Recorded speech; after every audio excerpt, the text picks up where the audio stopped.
All right, here we go. MJ and the crew, and yes, we are live. We're not recorded today. We didn't take a lazy day off because of some president's crap. No, we are here live today. And you know, the schools locally are a little bit of a mixed bag.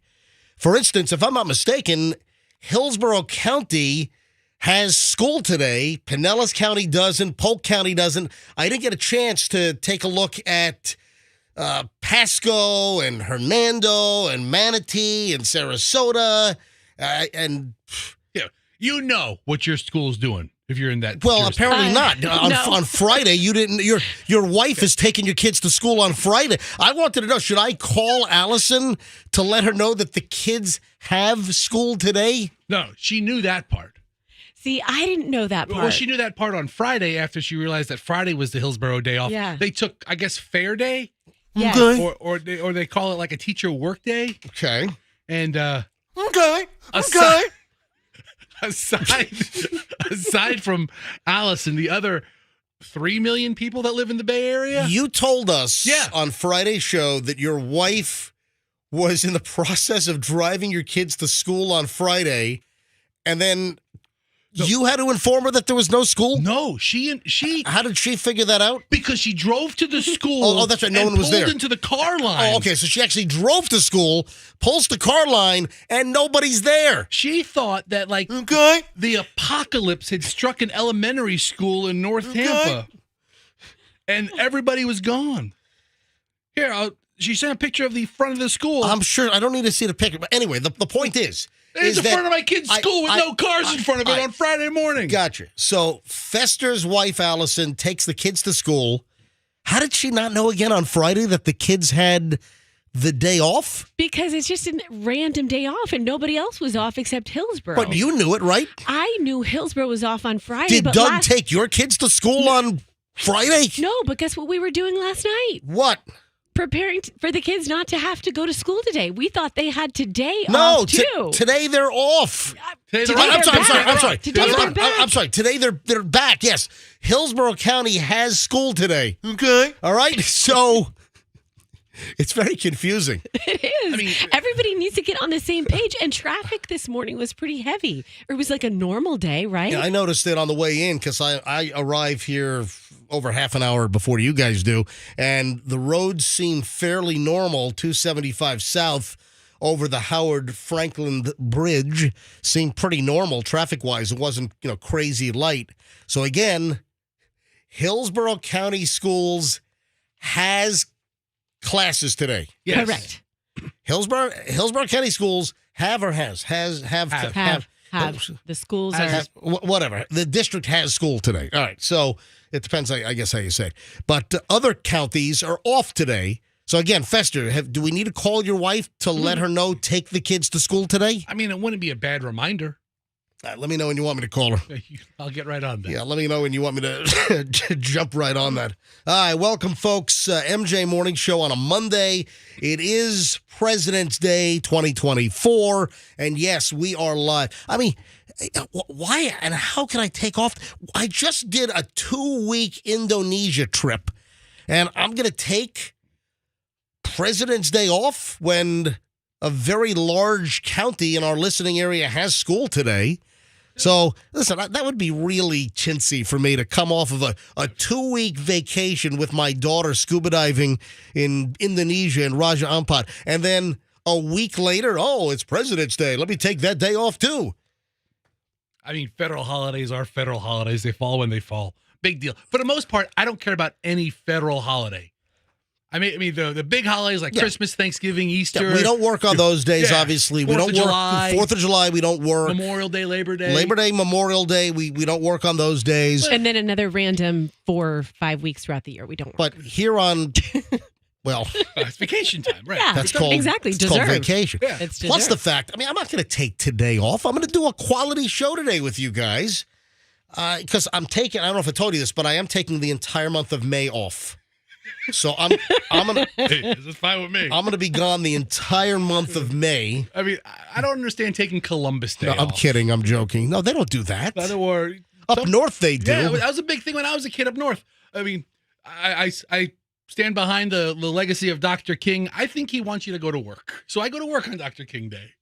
Listen, if I don't come to work on Dr. King's birthday observation day, then I can't tell people about Dr. King. That's right. Right. Exactly. You need to be here. If Dr. King could tell me anything, he'd say, Dominic, get your ass up and go to work. Go to work. Go to work. Just don't stay home. Just sit in your underwear and eat, potato chips and watch the People's Court or something. Veterans Go to Day. work. I respect and love our veterans. Thank you for your service. Yeah, but I get a chance to tell people to remember this is Veterans Day. I'm going to work on Veterans Day. Exactly. Yeah, exactly. So, all right, just getting rolling here. Oh, and the weather sucked over the weekend. What a janky pissant weekend weather.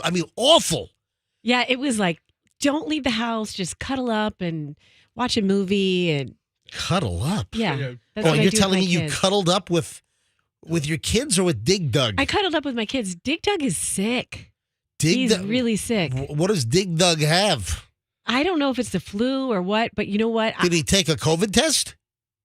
No. Are no, you no. kidding He me? doesn't have- Hold on a minute. Wait a second. In this day and age, he's sick, I mean, and you don't take a COVID test. What is the matter with him? This just happened. Well- Like he got sick yesterday, and we've just been staying away from him. So, but you know what? I So have you to say this. run to Walgreens or to CVS or Rite Aid. We have Rite Aids around here. Whatever. You go get a test. We'll get him one. But I do. Don't have to you want to say, know? Because your kids could be all exposed to, daddy diarrhea or whatever. He doesn't. He probably has like the flu or something like that. But my kids are always. Their immune systems are always revved up. Because they always have snotty noses and coughs and stuff. So their immune systems are always in high. Fight off whatever weird stuff daddy might have. But I would rather I shouldn't say this. Doug is a bigger baby when he's sick than my kids are. Really? You guys are like, tough. Now, having said that, tough to deal with. Having said that, he did still wake up and made me my shake and made me my tea. Oh, great. So your shake is all infected with the COVID that he has, Yes. which you don't know if that's accurate because he won't take. Do you know how many people I know that have had COVID in the last couple of months? Oh, yeah. I know some people just in the last week that tested positive. Mm-hmm. Luckily I had no. Thank you. Yeah, Thank you. contact with. Luckily I had no. I was trying to mouth you the word. Luckily, I had no contact. Yeah, you can open your mouth and make it audible on the air if you don't mind. Trying to give you a clue. I'm sorry. Well, I wonder if Froggy's still sick. He should. I think he's leaving this morning for Orlando. I don't. But think he's remember, there yet. he left on Friday. He was sick on Thursday. Took all of Thursday off. Then left after an hour and 1 minute of work on Friday. That's right. He was here for 1 hour on Friday. He was off Thursday. Didn't show up Thursday because he didn't feel well. And then he comes in for 1 hour on Friday. And now Froggy's off this entire week. Yeah, no Froggy at all this entire week. And great, Doug might have COVID and he won't take a test. Well, how's that? If you don't feel well, Listen, how do you not go and buy a test? Why don't you we have COVID tests in our house. So why wouldn't you take? If they're sitting there, why wouldn't you take it? You don't. Okay, listen. When there's a progression to being ill. When someone gets sick, you don't go. When he's like, he came home yesterday. He goes, I don't feel good. I'm gonna lie down. I was like, okay. I didn't say take a COVID test. Let me shove this up your nose right now. He said he didn't feel good. He's gonna lie down. Then as the day went along, he never came out of the bedroom. I went in there. He's like, I don't feel good. Okay, let me get you some water. Let me get you a Tylenol. Let me take your temperature. So you go through that progression. You don't jam something up someone's nose within the first 5 minutes of them saying that they don't feel well. You But know I'll do what? It today. These days, if you have the COVID test lying around, it must not come. knowing how prevalent it is and that tons of But it's people are still testing. What? It's not prevalent. It is prevalent. People are. Go talk to any doctor. Go talk to someone at TGH. The number of cases, we're living with it. It's becoming more of a cold or a flu-like thing, but it is prevalent. There's plenty of COVID crap that's going. That's what I'm saying. Fester's going to do a track. We don't need to shut down life again, but it's there, and at least he would be able to sequester himself and not potentially. Sequester to what? Wait, sequester. What? That's not the right word. Sequester? Yes, it is. Absolutely. Don't challenge my English. Oh, it is. All Okay, right, sorry so about that. Thank you. I will tell you. My God, if you're going to challenge me, at least be right. I'm dead wrong. Not Valentine's Day week. The week before, the CDC says 21,373 people were admitted to hospitals and because of COVID. And COVID accounted for 2.7% of all deaths in the U.S. that week. I'm telling you, it's still out there. I mean, I know literally 3 or 4 Yeah, so people in we're- the last week or 10 days that tested positive, felt like ass. So Okay, it's we still. didn't jam a COVID test up Froggy's nose. You just wait these things. You go, wait a second. How do you feel? Okay, and then you do it when you start to not feel well. Does Doug have. Nausea, heartburn, indigestion, upset stomach, diarrhea. Yay, Pepto-Bismol! Nausea, what I wanna heartburn, indigestion, upset stomach, diarrhea. That's what I want to know. All right, just getting rolling here on a Monday, folks. We are live. Busy show today on the MJ Morning Show on Q105. I guess our company doesn't think like we need traffic today, so Pat's got the day off. So no traffic today. It's not the company that thinks we don't need traffic. It's President Biden. Is that what it is? It's President's Day. He could, by executive order, command all traffic reporters to go in today, but no. Back in a minute. MJ Morning Show, Q105. Want a sweetheart of a deal? Get to Ken Ganley Kia.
Monday morning, President's Day 2024. And yes, we are here. We're doing the show live today. We're not taking an easy holiday off. You know, locally, a bunch of the counties do have school off. Hillsborough County, where we all live. Froggy's a Hillsborough County resident. Fester's a Hillsborough County resident. Roxanne's Hillsborough County. I'm Hillsborough County. And our county has public school today. So, yeah, we're here. We're the only morning show in the building today. Do you realize that? Every other morning show is out. Every other morning show is gone today. All right, Fester. Yes. You going to cop an attitude, or are you going to go along with the little experiment today? And I asked you, do you have any idea what it is? I do have an idea. What do you think it is? You don't have to be a genius to figure it out. We spent some time talking about it last week. Good thing I'm not a genius, because I think I figured it out. All right. For some reason, you think it's a good idea to try this clickbait story news out of New Zealand about eating kiwis. And Roxanne helped by buying kiwis, and you think it's going to be some degree of entertainment to have me consume these kiwis over the course of a week, all right, which I will do. This is called bititude. No, this is where Fester cops this major attitude over a bit, and you're going to spoil it. No, your attitude's going to spoil it. Absolutely not. I think it's interesting. I am 100% invested in this. I think it is riveting radio magic to have. It's just a research. It's just research. You're being a wise ass here. No, I think this is some real cutting edge science. Yeah, all right. I think it could change the world. Yeah. I'm all for eating the kiwis. I also read this weekend about the beneficial effects on gut health that kiwis have. I'm really excited about it. In the office, MJ, I swear, you're all in. In the office, I have a butter knife that I took from my home collection of butter knives, a metal one, to cut the kiwi. I'm here for I'm here for it. Are you supposed to eat the outer hairy cat's tongue kind of feeling skin on the outside? Okay, I do know that some people do. I don't think that's as tasty. I think it's tastier just to eat the green inside. Yeah, that's the fruit meat. Right, and then you just wonder how many, the fruit meat. Yes. People don't eat the peel of the banana, but they eat that other thing inside. The deal is the deal is this, all right? I saw an item, Roxanne saw an item last week that there was some research that after eating just 4 days of kiwi, so a 4-day period, eating kiwi every day for 4 days can actually improve your attitude and your mental health. And Roxanne and I kind of had the same thought that Fester's been a little grumpy lately. Let's put Fester on the 4-day kiwi diet. Wait. And let's stop. What? Do not eat the skin. You may suffer from diarrhea, nausea, and vomiting if you eat the skin. So we're going to peel the skin off. Don't threaten me with continue. A good time. I just saw that, and I didn't want anyone to be eating their breakfast and having a nice kiwi and eating the skin and blaming me. Great. So, hold on. I just typed into Google. MJ, look what I don't know what search platform you're using, Rob. Right. Can you eat the outside of a kiwi? And it says, this is from WebMD, right? Every part of a kiwi is edible, from its camel-colored fuzz to its bright green flesh and tiny black seeds. So, okay, you guys are just very content. Just that first page of Google, I went a little deeper. This is from a woman who's Master of Science in Health and Wellness, and she says kiwi has soralins. It's a chemical that blocks folic acid absorption. If you eat the skin of a kiwi, you may suffer diarrhea, nausea, heartburn, indigestion, upset stomach, diarrhea. Yay, Pepto-Bismol! all right. now all those things are possible. Yes, so soralins is great for tenderizing meat, not so great for your digestive system. Why do I think you're mispronouncing that word? Because it's spelled P-S-O-R-A-L-E-N-S. Soralins. Soralins, maybe? Soralins, Maybe. yeah. When are we going to start this? So, Fester, your game, you will eat. Oh, I can't wait. I think this is really compelling stuff. When's the last time you had kiwi? I want to make sure you don't have an allergy like I do. Kiwi, to the best of my knowledge, seriously, folks, and if you missed this last week during the discussion, kiwi is like the only food on planet Earth that I know that I'm allergic to. And that when I eat kiwi, and it's been a while, when I eat kiwi, within like seconds, my tongue starts to sting, my lips get all numb, my throat gets all scratchy, And it feels like, everything's closing in. Man, I'm telling you, when I'm exposed to kiwi, it gets miserable fast. Right. So that's why I'm not going to mess with it. But I just want to make sure, Fester, that you don't have any. When's the last time you actually had kiwi for just entertainment or nourishment purposes? Entertainment. When's the last time you entertained yourself with a kiwi? Versus doing an on-air bit. I don't know that I've ever consumed an entire kiwi. I might have had bits and pieces of one over the years. I've had kiwi, but I don't got 5 years. I don't know the last time I would have even been in front of a kiwi to have one. How about we start the kiwi experiment at about 7:30? Yes. Perfect. All right. Let me write this down. Mm-hmm. We will start the Fester kiwi experiment 7:30. I'm writing it on my little sheet here. It's not going to be immediate effects. This has got to be has to be a 4-day process. 4 days of this exotic fruit that I've never consumed before. I'm looking forward to it. Hold on, you said that you've had it before. Bits and I don't think my whole life. I don't think I've eaten an entire kiwi. Well, you're going to have 4 days of eating an entire kiwi. We're going to see if there's any marked change in your personality and your easygoingness, if you're going to be more affable or whatever. I think this is fantastic. I think it's tremendous as well. Yeah. I love this item here. Yes. I love this. A young woman, 18 years old, there's video of this. And the woman at 18 worked at a car wash in Indiana. Her name is Anna, Harrycki. Harrycki? Sure. Harrycki. Anna, 18 years old. And she works at she did work at a car wash in Indiana. What I found interesting is that she wasn't wearing an Indiana school shirt of any type, whether it would be Notre Dame. Sure. Or, just Purdue's in Indiana? There's a bunch of Indiana schools. University of Indiana? She's wearing a Florida Gators t-shirt. Okay. So she works at a car wash. Gator Nation's everywhere. This is where, you drive up and they align you on the track and the car runs through the car wash. But you'll notice a lot of times when you go to a car wash, they'll have the pre-soak. And what happens with the pre-soak? They'll have an employee that'll have like that spray wand. Yeah. The wand as you go in. Exactly. Yeah. You know the wand that when you go to a self-service car wash, the places where you just jam your quarters into the wall and you grab the wand and you squeeze the handle, and, get the bugs off the front of your car or whatever. Maybe someone vomited on your hood and e-board. You go to the self-serve car wash. But a lot of these car washes, and I haven't been to a car wash in quite some time. I tend to do it myself. But, a lot of these car washes, that I have known of, that a lot of times they'll have someone up front and they'll take the wand and they'll kind of hit your wheels and tires. Yeah. And if there's any noticeable dirt, like on the underside or on the, what do you call it? The runners or whatever. Sure. The carriage. The undercarriage, whatever. Undercarriage, if there's any kind of dirt or mud, they'll take their wand and they'll spray the crap off.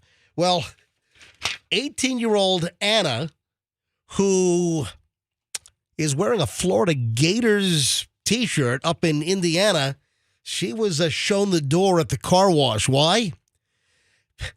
This video's gone viral. She's become a little bit of a sensation in the last week or so.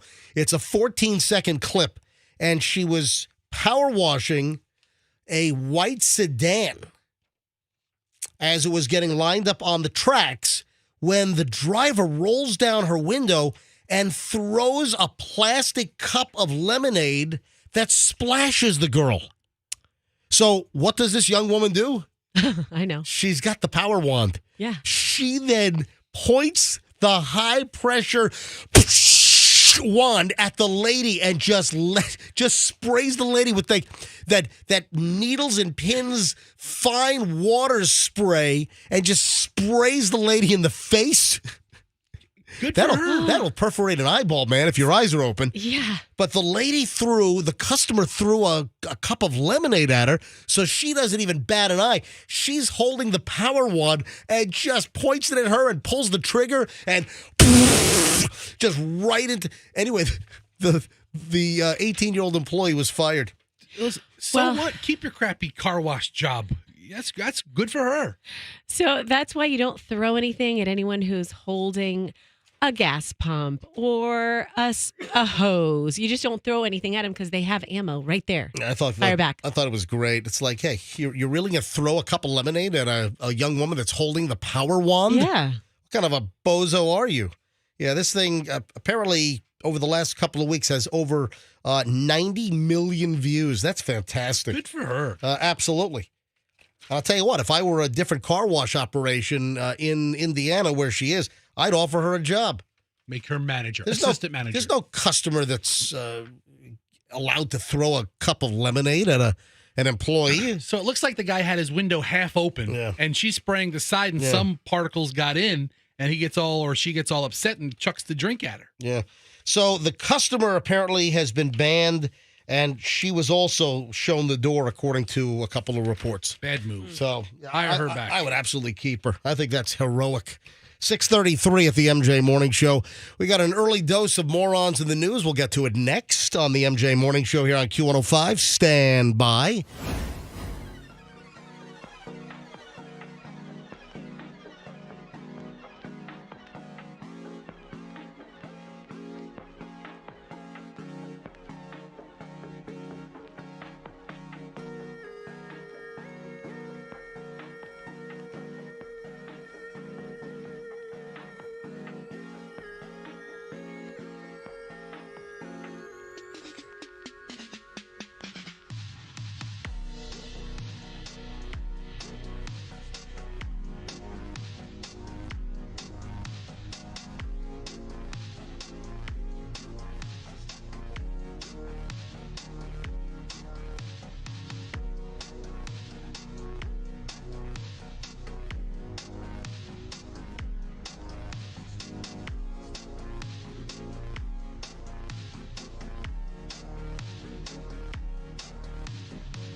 Well, we got a little bit of a discrepancy because the source that I have says that the customer was banned and that the car wash let the young woman go as well.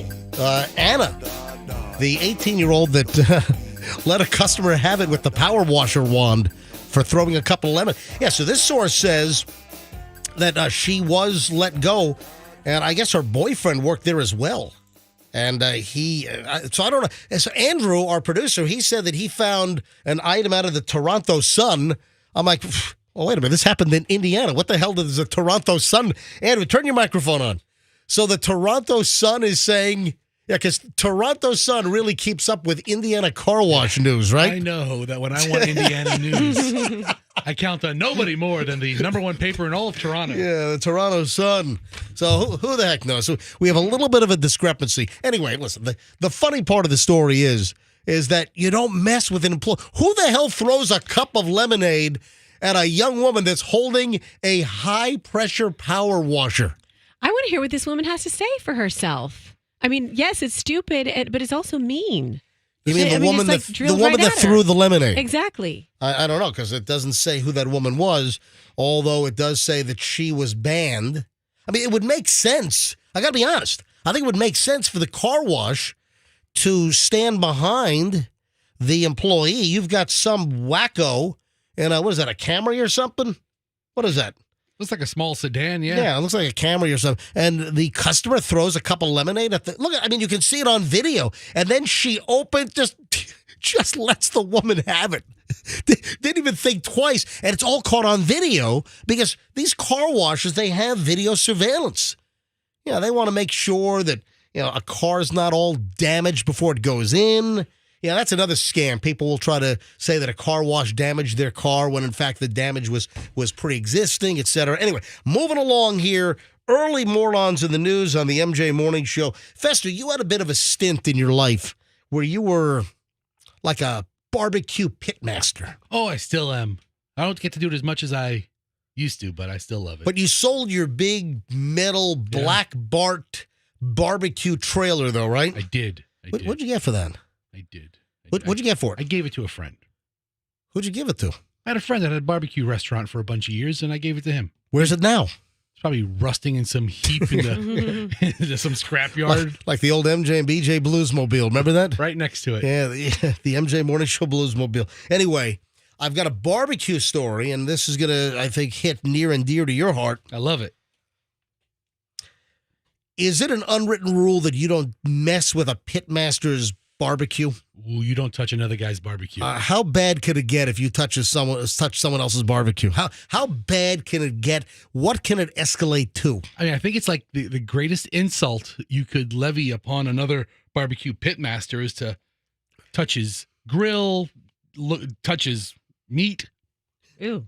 I mean, Touch another guy's meat. You don't want Things to are going touch to get hot. Listen, Don't touch another guy's meat. if I'm No. sitting there with a rack full of hot meat, I don't want you touching my meat. Mm-mm. This is out of Harris County, Texas. Sure.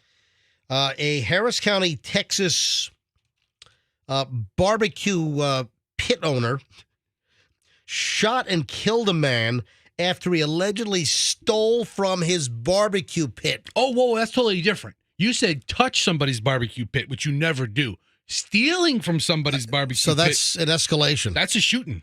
Well, in Texas, apparently it is. It's actually in the Constitution of Texas. I think it's covered. I think this guy gets to walk away scot-free, too. That if someone tries to steal your meat, you can shoot him. Harris County Sheriff Ed Gonzalez said in a social media post early Sunday, yesterday, that deputies responded to a home after reports that a man had been shot and confirmed dead. A preliminary investigation revealed the dead man allegedly attempted to steal the shooter's barbecue from his pit. Oof. My God. So I don't know if, and help educate me here. Do you think if it says that the man attempted to steal the shooter's barbecue pit, does that mean that does it mean he took the barbecue or he took the actual pit? What comprises a barbecue pit? Like, for instance, when you had that whole like 18-foot long black metal cylinder Yes. that you had like on a boat trailer. It was on a 1993 Dodge Caravan frame. Whatever. Fester had a trailer that was a portable barbecue pit. I could cook all kinds of meat on it. Now So that's called the barbecue that's the pit. right? That's the pit. Yes, so yeah. if I steal somebody's pit, I wasn't sure when you were talking initially about the story if you stole the meat off the pit, but if you steal the pit, you're stealing the actual cooker. So I don't know. It doesn't delineate whether there was barbecue on the pit. So would this make sense then? If the guy tried to steal the guy's barbecue pit, would this be like a portable rolling barbecue pit? They make them all different sizes. I mean, yeah, you can have one on your back patio that could qualify as a pit. Plus, pit's one of those innocuous terms for like grills in certain parts of the country. After discovering his grill had been stolen, the homeowner left his home, chased down the suspect in his own vehicle, and shot and killed him. Oh my gosh. I didn't know we were going there. That sounds like Texas justice. Oh, that was the beginning part of the story. Well, I We said that early on. blocked it out. That's a shooting. That is a shooting. You touch a Wow. man's pit, that's a shooting. I didn't know. Did you say he died? Yes, the beginning? guy I know you just killed said him. it. Yes. I mean, that was like the first thing I said 4 minutes ago was Texas man shot and killed a guy for stealing his barbecue pit. I missed the killed part. That's the escalation on this whole thing. Listen, this guy should get off. This guy should run for like sheriff of Harris County. That's the kind of law enforcement I want. You steal my barbecue pit, that's a shooting. The man told police he believed the driver of the suspected vehicle was possibly in possession of a weapon. You know, the whole I fear for my life thing. The guy already stole my pit. Gonzalez said the homeowner feared for his own safety and fired his own gun at the suspect striking him. A second person in the vehicle, so it was a two-man job to steal the barbecue pit. Sounds like it's a big grill. I wonder if there was meat cooking on the pit at the time of the theft. That's risky, man, because that means it's like, hundreds of degrees. It's really hard to handle, to lift it up and move it away. You ever see someone pulling a barbecue pit and it's all smoking and everything? I used to do that. Yeah. So you used to cook while driving? Yeah, man. It's While awesome. driving? Is that illegal? I don't know. I've never gotten pulled over for it. Is that addressed in the Florida Motor Vehicle Code? Are you allowed to drive your vehicle with a barbecue pit trailer with all kinds of hickory smoke coming off of your trailer? Yeah. What if that flew out? Okay, first of all, the grill itself is enclosed. Second of all, I'm driving a combustible engine vehicle. The pit is the least of my problems. But the pit could like fly out of your car. No, it was a trailer. It was on a okay. hitch. It was on a hitch. I had a big one. Anyway, you don't Right. mess with the guy's barbecue pit, and I'm No. guessing that it's even amplified when you mess with somebody's barbecue pit in Texas. No question. The investigation's ongoing. The case will be handed over to the Harris County, Texas District Attorney's Office.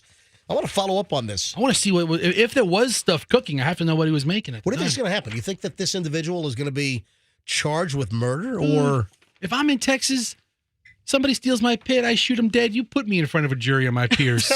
Please, I'll You're gonna have take me to sympathy for court. it, huh? Wait, so you think that there's a chance that this person is going to walk? This sounds like a episode of Walker, Texas Ranger that I saw one time. Old Chuck Norris was trying to figure out who stole the pit. Somebody should get shot dead. Yeah, well, I thought that would be right up your freaking alley. Right up your alley. Yeah, I've got a great Breaking Bad story in just a couple of minutes, or Breaking Bad related. We'll get to that coming up in just a bit. It is the MJ Morning Show. It is President's Day, and we are live on this President's Day. So a lot of folks do have the day off. Schools are mostly closed in the Tampa Bay area, but Hillsborough County schools are open today. So Hillsborough County open, Pinellas closed, other counties are closed. Check your school for your actual mileage. It may actually vary. So why do you think Hillsborough said, yeah, we're open today while all the surrounding counties are closed? Because they had the fair on Friday. So that was their day off. No, Friday but fair wait a day. minute. I looked at some calendars, and there were some counties that were not Hillsborough County Florida State Fair kids. Some other counties had off Friday as well. And Monday, like a big 4-day weekend. That's what I thought we had, and I was prepared to have my kids stay home today. Unfortunately, though, the weather just sucked over the weekend. I mean, talk about a nasty, janky washout. We had Junior Gasparilla Distance Classic on Saturday. I went out there with the kids. What was that like? Well, you know what's funny is they converted at the last minute to a drive-up, pick up your packet, which doesn't sound like much fun. But these are kids who grew up in the COVID era, so they were like, they're all about those activities where you just drive around and people come up to your car. Wait a sec. Isn't it a race? Yes. Yes. So the race didn't happen? No race. So wait, you just drive up and pick up your paperwork and then do nothing? Yes. You race around, you run around your block? How is that fun? Listen. How is that remotely just drive and pick up your packet and then do nothing? Just go home. They do an amazing job with that event. Run from your car back into the house so you don't get wet. There you go. That's the Gasparilla Distance Classic. Be sure to pin your number to your shirt when you're doing this it. was a kids one or Yes, it was the kids one. The kids version. I thought All right. the same thing as you, MJ, but it actually turned out great. The kids loved it. They're in their cars. They're so excited. My daughter did say. Sounds like a hell of time. I'll tell you that right now. My daughter did say, In fact, it was so much fun. They're going to adopt this from now on. They're not actually going to run the race. Nope. You just pick up your packet, then go home, and then just sit down on the couch and just eat, Lucky Charms. Yeah, my older kid was like, so you're telling me I get a medal and I don't have to run in anything? I don't do anything? And we're like, yeah. Everybody gets a medal. That's the worst. We made her run home. Yeah, I don't know if I approve of that. Folks, if you have garage door problems.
Why do really smart people do really dumb things from time to time? You know, you've heard this before, that there are some really smart people that are, let's say, book smart, but when it comes to common sense, Yeah. you know, the common sense fairy didn't toss the common sense out to them. No, I've heard of those people. I've known those people. Yeah. Anyone come to mind? I mean, without embarrassing anybody, you know, live on the show, is there anyone that comes to mind? Maybe a couple of past program directors. Like, smart guys, but just don't get it, man. listen to this. This is like right out of Breaking Bad. A 23-year-old by the name of Matthew Lashinsky, a Long Island scientist, so 23 years old, and he's a Long Island, New York scientist. This guy was running a Breaking Bad-style lab out in Ronkonkoma. Yeah, if you ever take the Long Island Railroad and you're on the Ronkonkoma line, you know, they'll go, Ronkonkoma! Yeah, that's where New York Center is, by the way. That's where the FAA has their air traffic control out there in Ronkonkoma. Who does this? This guy's got a whole meth lab operation and then calls 911 to report a break-in. What? Wait a minute. If you're running a Breaking Bad type operation, do you call 911? He discovered like the front door was broken, glass was smashed out. who the hell calls the police? Who calls 911 when you've got a meth lab inside and you're cranking out methamphetamine? You don't want the cops involved. I mean, that's the life you chose. You can't call the police. Matthew Lashinsky, 23, called the cops on himself. The Suffolk County Police showed up. They saw broken glass at the entrance of the lab and then realized pretty quickly that, oh, man, this is a methamphetamine manufacturing operation. So they found like all of the substances used to make methamphetamine, including the hallucinogenic dimethyltryptamine, according to the district attorney. Okay. You're going to love this. This is what this got me laughing. The guy's lawyer tried to say that, he was running this meth lab for scientific reasons to help with addiction. That's right. Yeah, that's gonna go over really, really well. It's a strong defense you have there, Matthew. Yeah, more than 100 items of lab equipment, chemical agents, solvents that go into meth were found, along with over 3 ounces of meth. Also, pure ketamine, plastic jugs with gamma. It's a GBL, which I guess is similar to GHB. Gamma butyr. I can't even say the name of it, but it's GBL, similar to GHB. $40,000 in cash was also found on the scene. Relaxone? I have no idea. Yeah. Yeah, the defendant was operating a Breaking Bad-style drug lab and tried to conceal it under the guise of a legitimate business. I just found the difference between GBL and GHB, and GBL turns into GHB as soon as you swallow it inside your body. After you swallow it, it's more potent and faster acting. Yeah, where are you getting that information from? I hit up some of my friends who take. No, I just Googled it. Just Googled it? Good old Google. He admitted manufacturing these potent drugs, but his lawyer tried to suggest. His attorney is David Besso, and said that his client is a brilliant scientist who is examining drug addiction for the public good. Yeah, he sure was. Why do you stick with that defense? Let's see how far that gets you. So as a relatively law-abiding citizen, I'm glad this guy called 911 to bust himself. Close down his operation. Put him in jail for a little while. Now, Roxanne, you had mentioned something to me last week that Dig Dug, your husband, yes, ripped off a passage from your book. Do you have can you dig that up? Yes, I want to hear the passage that he stole. Now, okay. We're really telling the story in the wrong order. Because, why is that? Because we have to explain why he ripped it off. It's not like he's a plagiarizer and he's trying to write his own book. So now, we have to kind of start from the beginning. Well, where is your book now? Is it done? Yes, it's done. So are you publishing the book? Do you have a publisher? Has anyone optioned it? Or are you publishing it yourself? It's the final editing round, proofreading round. And who's doing that? A company. What company does that? Is it do you have a big publishing house? No, I don't have a big publishing house. I'm Roxanne Wilder. What am I? Sylvia Day? Am I? Random House has not given you like a $2 million advance for your book? No, they haven't. Did you find somebody on Fiverr? Yeah, I found somebody on Fiverr. in India just reading over your manuscript? What's Fiverr? You don't know about Fiverr? You don't know what Fiverr is? Fiverr. It's like a gig site. So if you wanted to have somebody do a small project for you, but you don't want to hire a company, somebody like you want a logo. It's like crowdsourcing. So like for instance, logos. If you've got a company, sure. You know those like 99 logos or whatever. Yep. There was a whole bunch of different. I've used them in the past, and if you don't want to, shell out potentially thousands and thousands of dollars for a logo for a business, you can do like a crowdsourcing logo deal where you put up the reward, like how much money you're willing to pay, $500, $700 for whatever, for a logo, and then whoever wants to jump on the project will jump on the project, knowing that if their logo design is chosen, they get whatever the prescribed amount is. I think this works like backwards of that. where they put up their little ads and you get to see their people and go into Right. their own little page. Right. But you hire people for odd jobs. Okay. And mostly digital jobs. And, I guess I haven't really used Fiverr, but I know a couple people who are on it. Okay. And Doug. Hi, Roxanne. Explain the chronological order in which this story should be stolen. I just know that you were making noise last week that Doug, for one of his real estate listings, lifted a passage out of your book. Yes. So You where just do we spoiled it? You just spoiled it. But let me tell you the Wait a story. minute. How do I spoil it? That's the story. Because here's the deal. I came home. Well, Doug was like, Roxanne, can you help me write my, the MLS descriptions? Yeah, the multiple listing. Yes, For so- real estate. And this is what he does. He's a great writer. He can describe houses, but he was just having a little writer's block, and he was really putting a lot of pressure on himself on this particular property. He wanted to do a Where's great the job. property Isn't- Where's the property located? Celebration.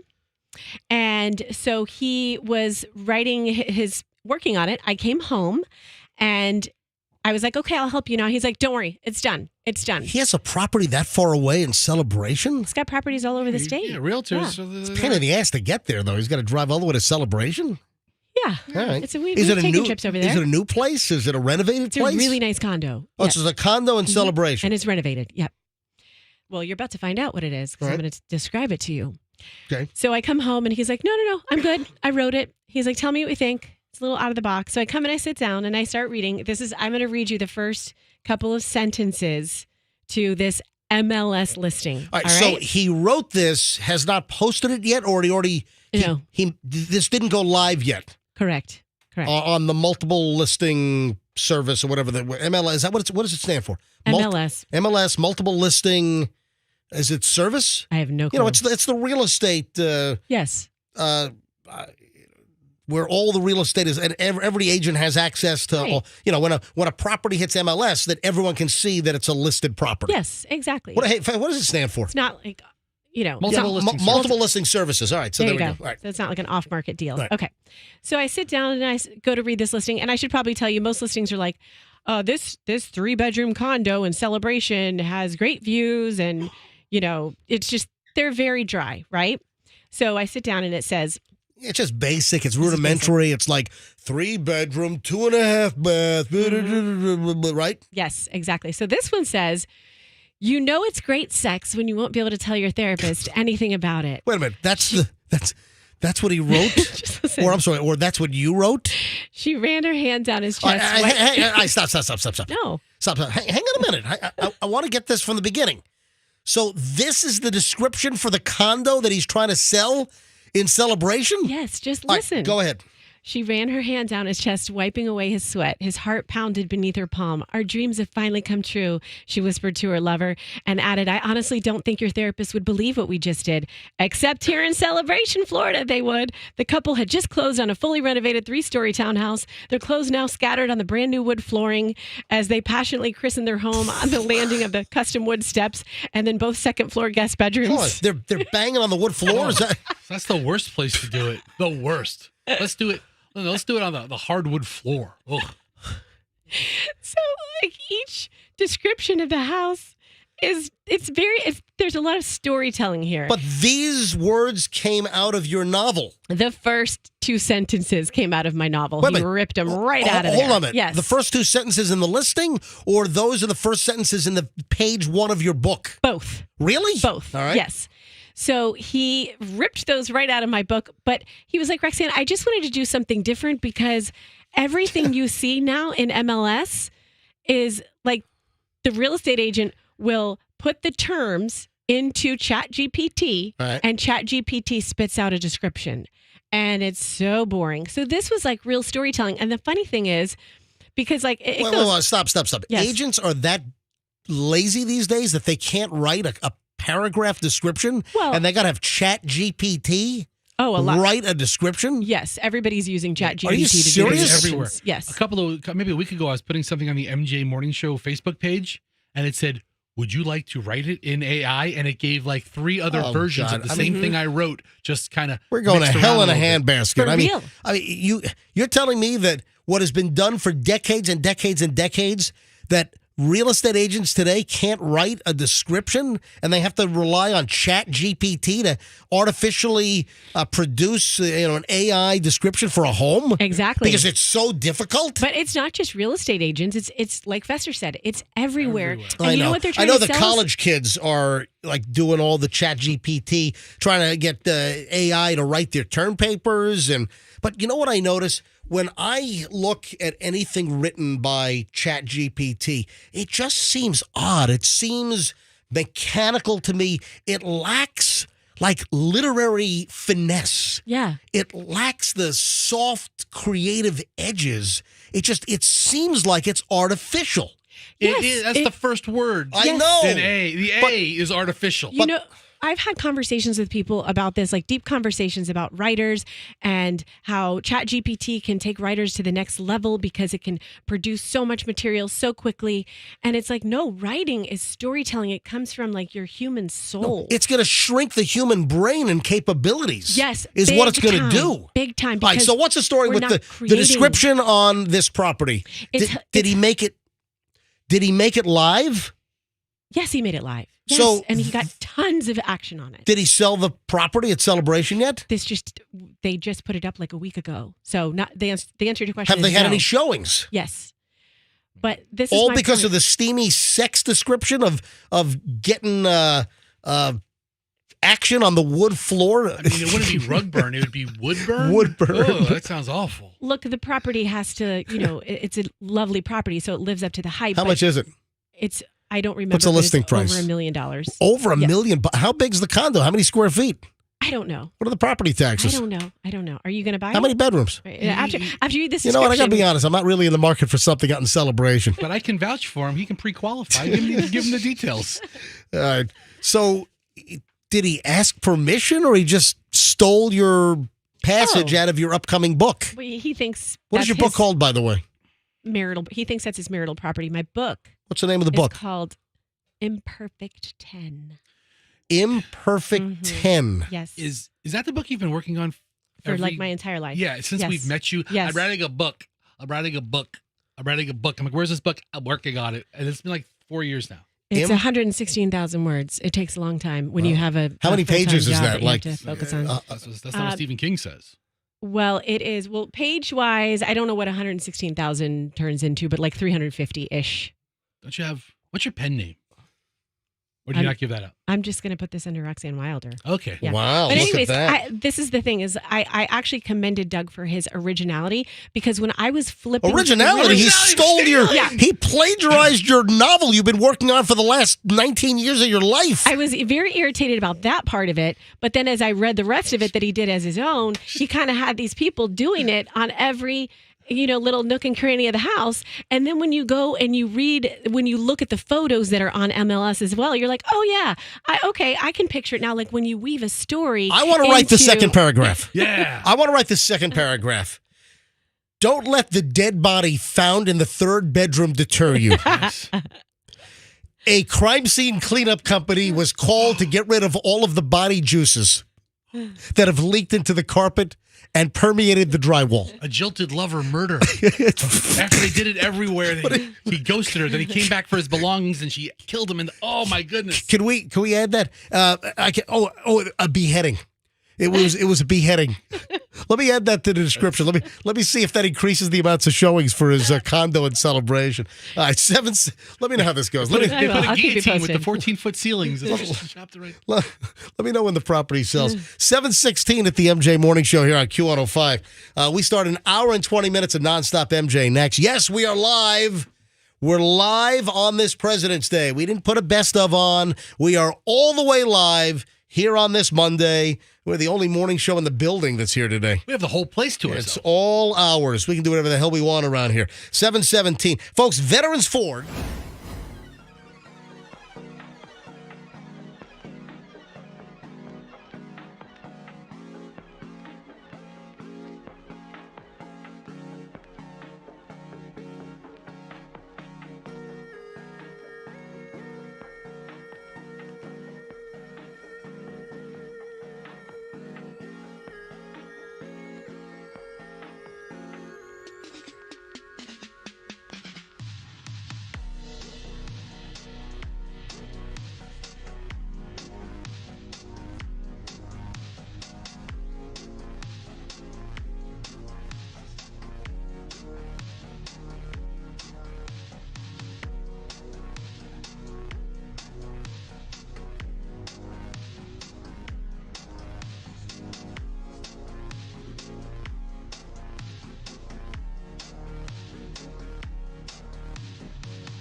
Show on Q105 at 7:27. We start an hour and 20 minutes of nonstop MJ morning show right now. Roughly this time, somewhere between 7:23, 7:25. I'm running a couple of minutes late today, but that does not change the fact that you will get every bit of an hour and 20 minutes of nonstop MJ morning show right now. No music, no commercials, just nonstop award-winning content right now. Now, I'm going to deal with this tomorrow because I don't have time today, and I want to make sure that we've got full listenership. A lot of folks are working today. You know, Hillsborough County schools are open today. Pinellas, Pasco, is Pasco? I know Polka's closed. Yeah. Pasco's closed as well. Yeah, so of the major counties in the immediate Tampa Bay area, Hillsborough County is the only county whose schools are open today. But I want to wait until tomorrow because I want to open this back up for discussion a little earlier. Do you remember on Friday's show, I brought up the little fork question about using a fork? I could not believe how many emails, and it's interesting, when you do a show like this, sometimes you think you're going to get a crazy response, the phones are going to blow out, and sometimes they don't. Or you only get a couple of calls on something.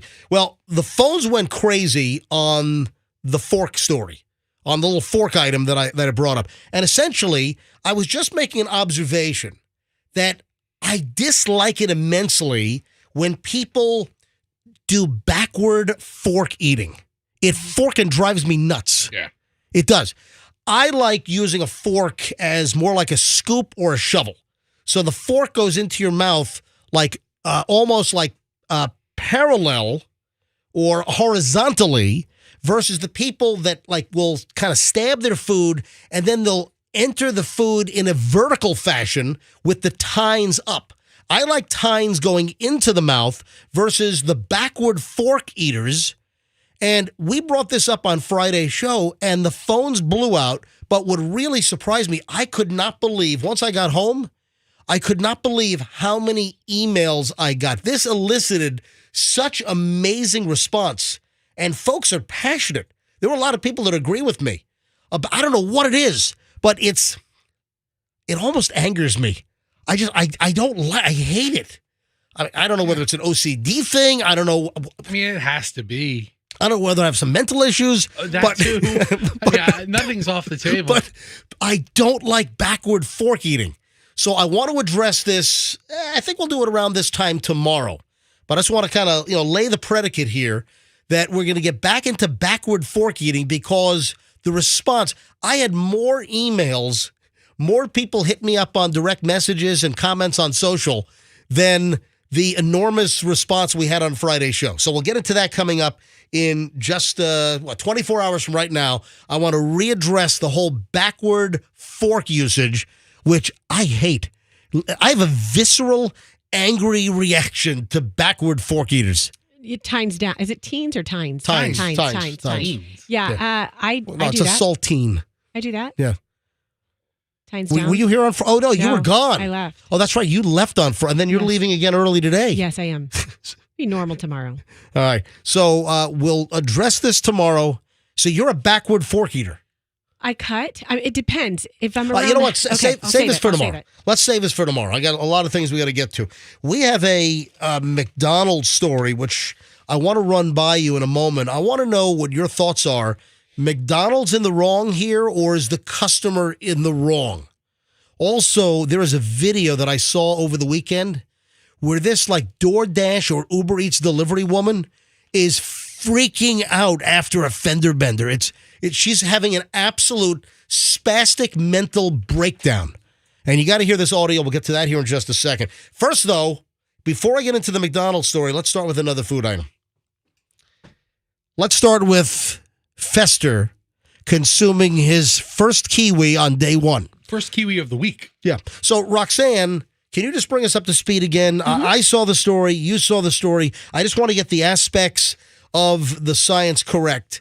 That researchers found that eating a kiwi a day for as little as 4 days can improve your mental attitude.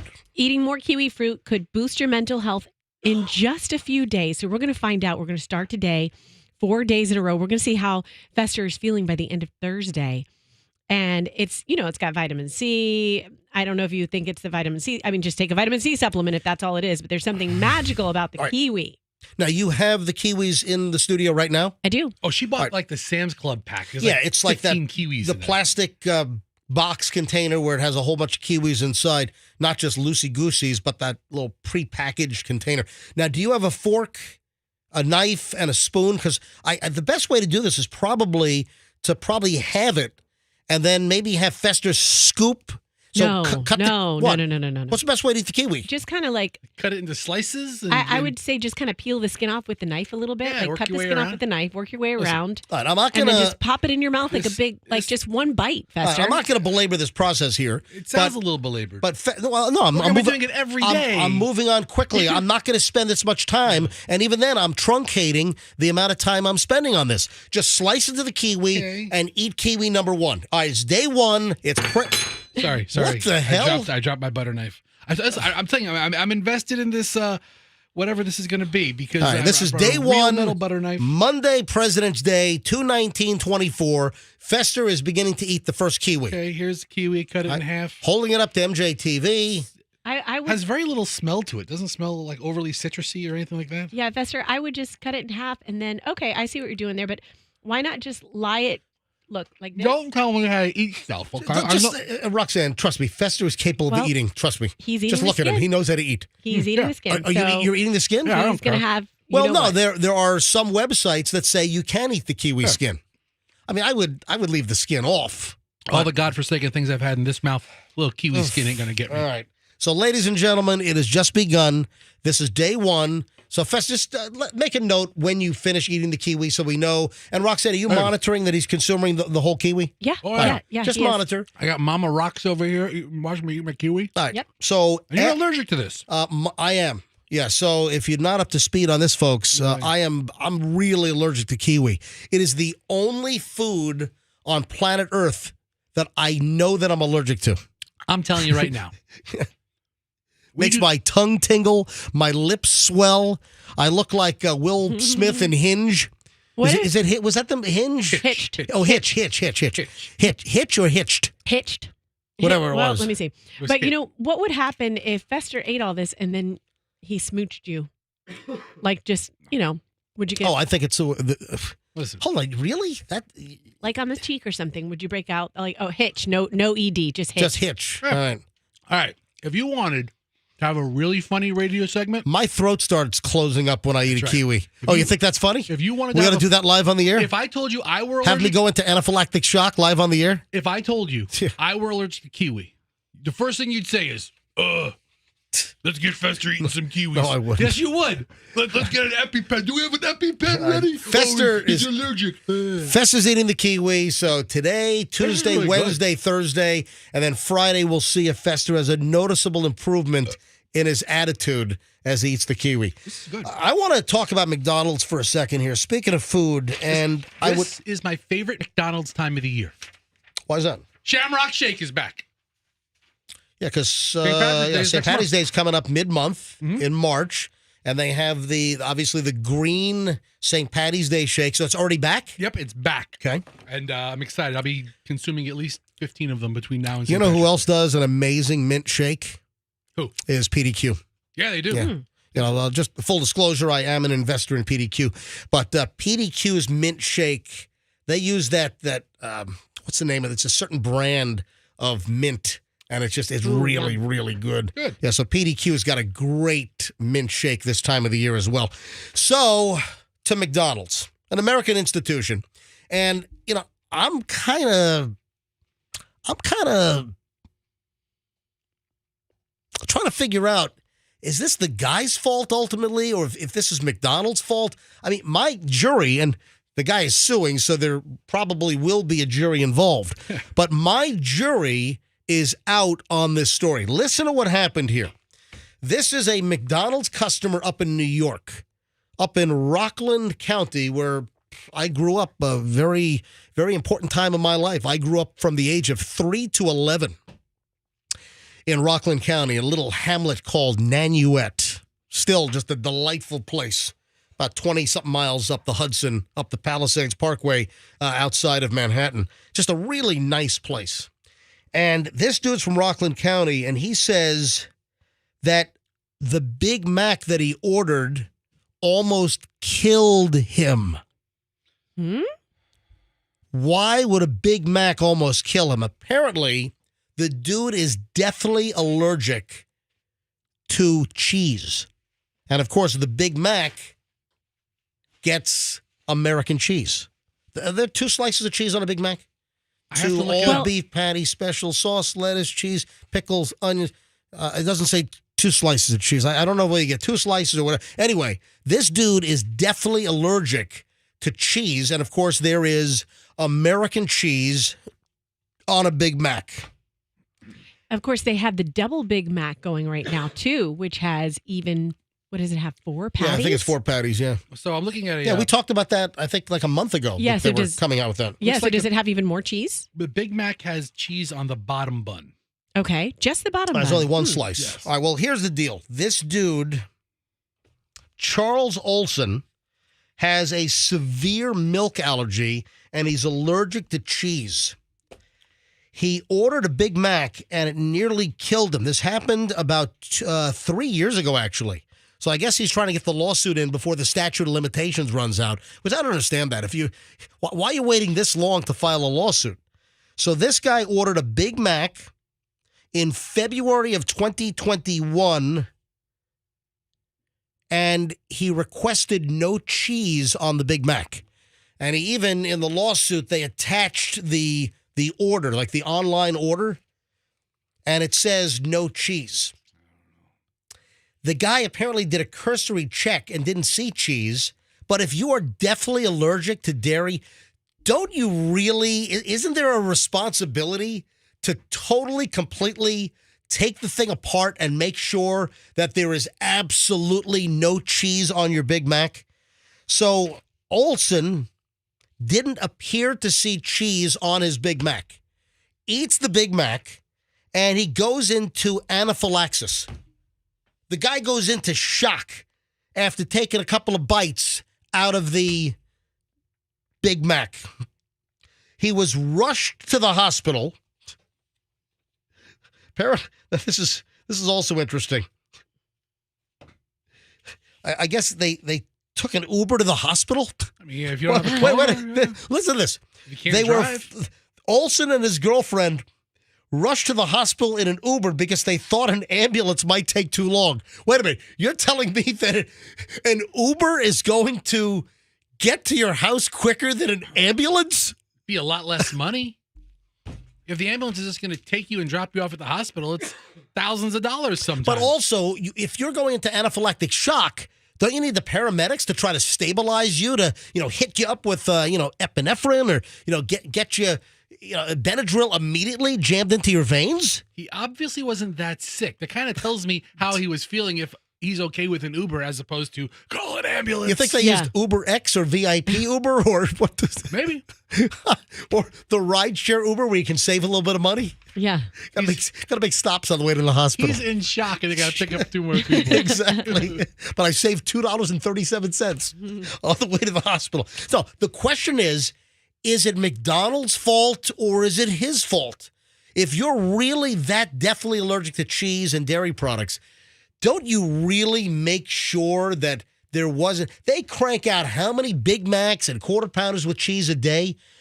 Can you really assume... You put in an online Uber Eats order to be delivered to your house, and you're telling me that you're going to rely on some minimum wage, maybe a high school kid to make sure that there's not cheese on your Big Mac? If you are that allergic, don't you, for a life and death potential scenario, don't you take the thing apart and make sure there's no cheese? This reminds me of the story where the dad went irate and just absolutely went crazy on one of the workers who made a shake or a smoothie for his kid, and it had peanut butter in it. Oh, that was up in Connecticut. Yes, and he just went nuts. Oh, he was like a bigwig. Mm-hmm. He was one of the most successful investment brokers. Was he with Merrill Lynch? He was with a big investment house up in Connecticut.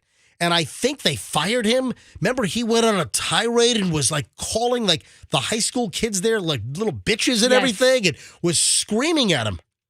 That's right. Remember that? Yes, I remember that. Because And- he ordered a smoothie for his kid and said, no peanut butter. My kid is definitely allergic. And they put peanut butter in the particular smoothie. And the kid also, I think, was rushed to the hospital, almost died. And then the father like freaked out on the high school kids running the smoothie stand. Yes, in Fairfield, Connecticut, and he lost his job at Merrill Lynch. The difference is you can't tell what's in a smoothie because it's all blended. Great point. I could tell even a cursory search. Well, if it's something I'm deathly allergic to, I guess he's allergic to what, the milk protein in He's the whey? allergic to dairy products, and cheese is among them. So he can't eat cheese. Now, what he said was when he looked at the burger, he didn't see what typically is like the melted cheese that kind of drips off the edges of the bottom of the bun. So he didn't see that. So it didn't leak out of the edges. It was Right. just like on the bottom of the burger. So normally, I guess he would look and say, okay, there's cheese on here or there's no cheese on. But the cheese was totally concealed by the patty, and it didn't leak over the edge, so he wasn't able to see the cheese. But do you just do a cursory check like that, or do you lift? If you're a Big Mac eater, this guy must know that where the cheese is on a Big Mac.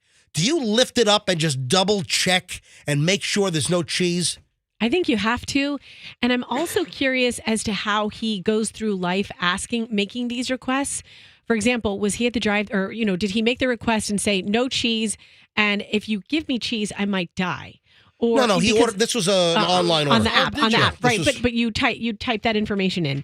My point is, everything that a server would receive, cheese, no cheese, they're not thinking it's a life or death thing. They're thinking it's a consumer preference. So I think the onus is kind of on that person who has the issue Sure. to double and triple check. He said he made his regular, usual order with the request of no cheese over the DoorDash app. He says he's done it many times. When the food arrived and he opened up his burger, there was no indication that the order was fumbled. When I got my food, I opened the burger, and it looked like it always did when I ordered it. I didn't see any cheese melting over the sides. He said in written answers through his lawyers. I assumed it was like every other time that I'd eaten there before, but he quickly suffered a reaction, rapidly got worse. He said I was just frustrated that McDonald's got the order wrong, but as my symptoms worsened, I started to worry on how bad it was. When I felt my throat close up and it became difficult to breathe, I actually thought I might not make it. Olson and his girlfriend rushed to the hospital in an Uber because they thought the ambulance might take too long. About a dozen doctors and nurses surrounded him, and he was given a cocktail of epinephrine, Benadryl, and steroids that kicked in before they needed to intubate him. Oh, jeez. McDonald's declined comment when reached about the lawsuit. I'm looking at the DoorDash, like the screenshot of the DoorDash order, and I guess girlfriend ordered a double quarter pounder with cheese meal, so she got the cheese. What happens if she eats the cheese and they Start making out. Yeah, exactly. Right? She has a little piece of cheese in the side of her mouth, and he's just like, does he go into anaphylactic shock if he kisses a girlfriend that just had some cheese on the burger? I'm sure a couple of things. Anyway, so she had the quarter pounder with cheese meal, a 3-pack of cookies, French fries, 2 orders of fries, 6-piece spicy nuggets. She's a little piggy. And then the Big Mac meal, and then it says no cheese. It says Big Mac meal came in at $9.08 with a Sprite, no American cheese, French fries. So wait, they're getting the meal, and then they're also getting 2 additional orders of fries? They're really big fans of the fries. I mean, they're good fries at McDonald's. They were better with the beef tallow They years were. ago, man. Yeah, I miss that. In 1976, they were better. Yes. It's like into the 80s or 90s they were better. I don't know if it was Listen, I'm sorry to say this. Now, McDonald's is an American institution. I mean, the fries are world famous, but McDonald's used to use beef tallow in the oil for the French fries. And, I've always said, in recent decades, it's like, you know what? I think the fries used to be a lot better at McDonald's. And it did. It used to be. The fries were absolutely better when they fried them in beef tallow. You're really holding on to that, man. I am, man, because I used to love those things. And listen, 1990s when they stopped using beef tallow. they're still good, but they were just so much better.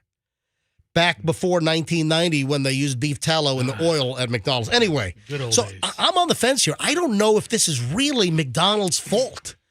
Now, granted, maybe there's some degree of culpability here, but I'm really kind of on McDonald's side here that if you're that deathly allergic to cheese, then you better make sure that you're not biting into a Big Mac that has cheese on it.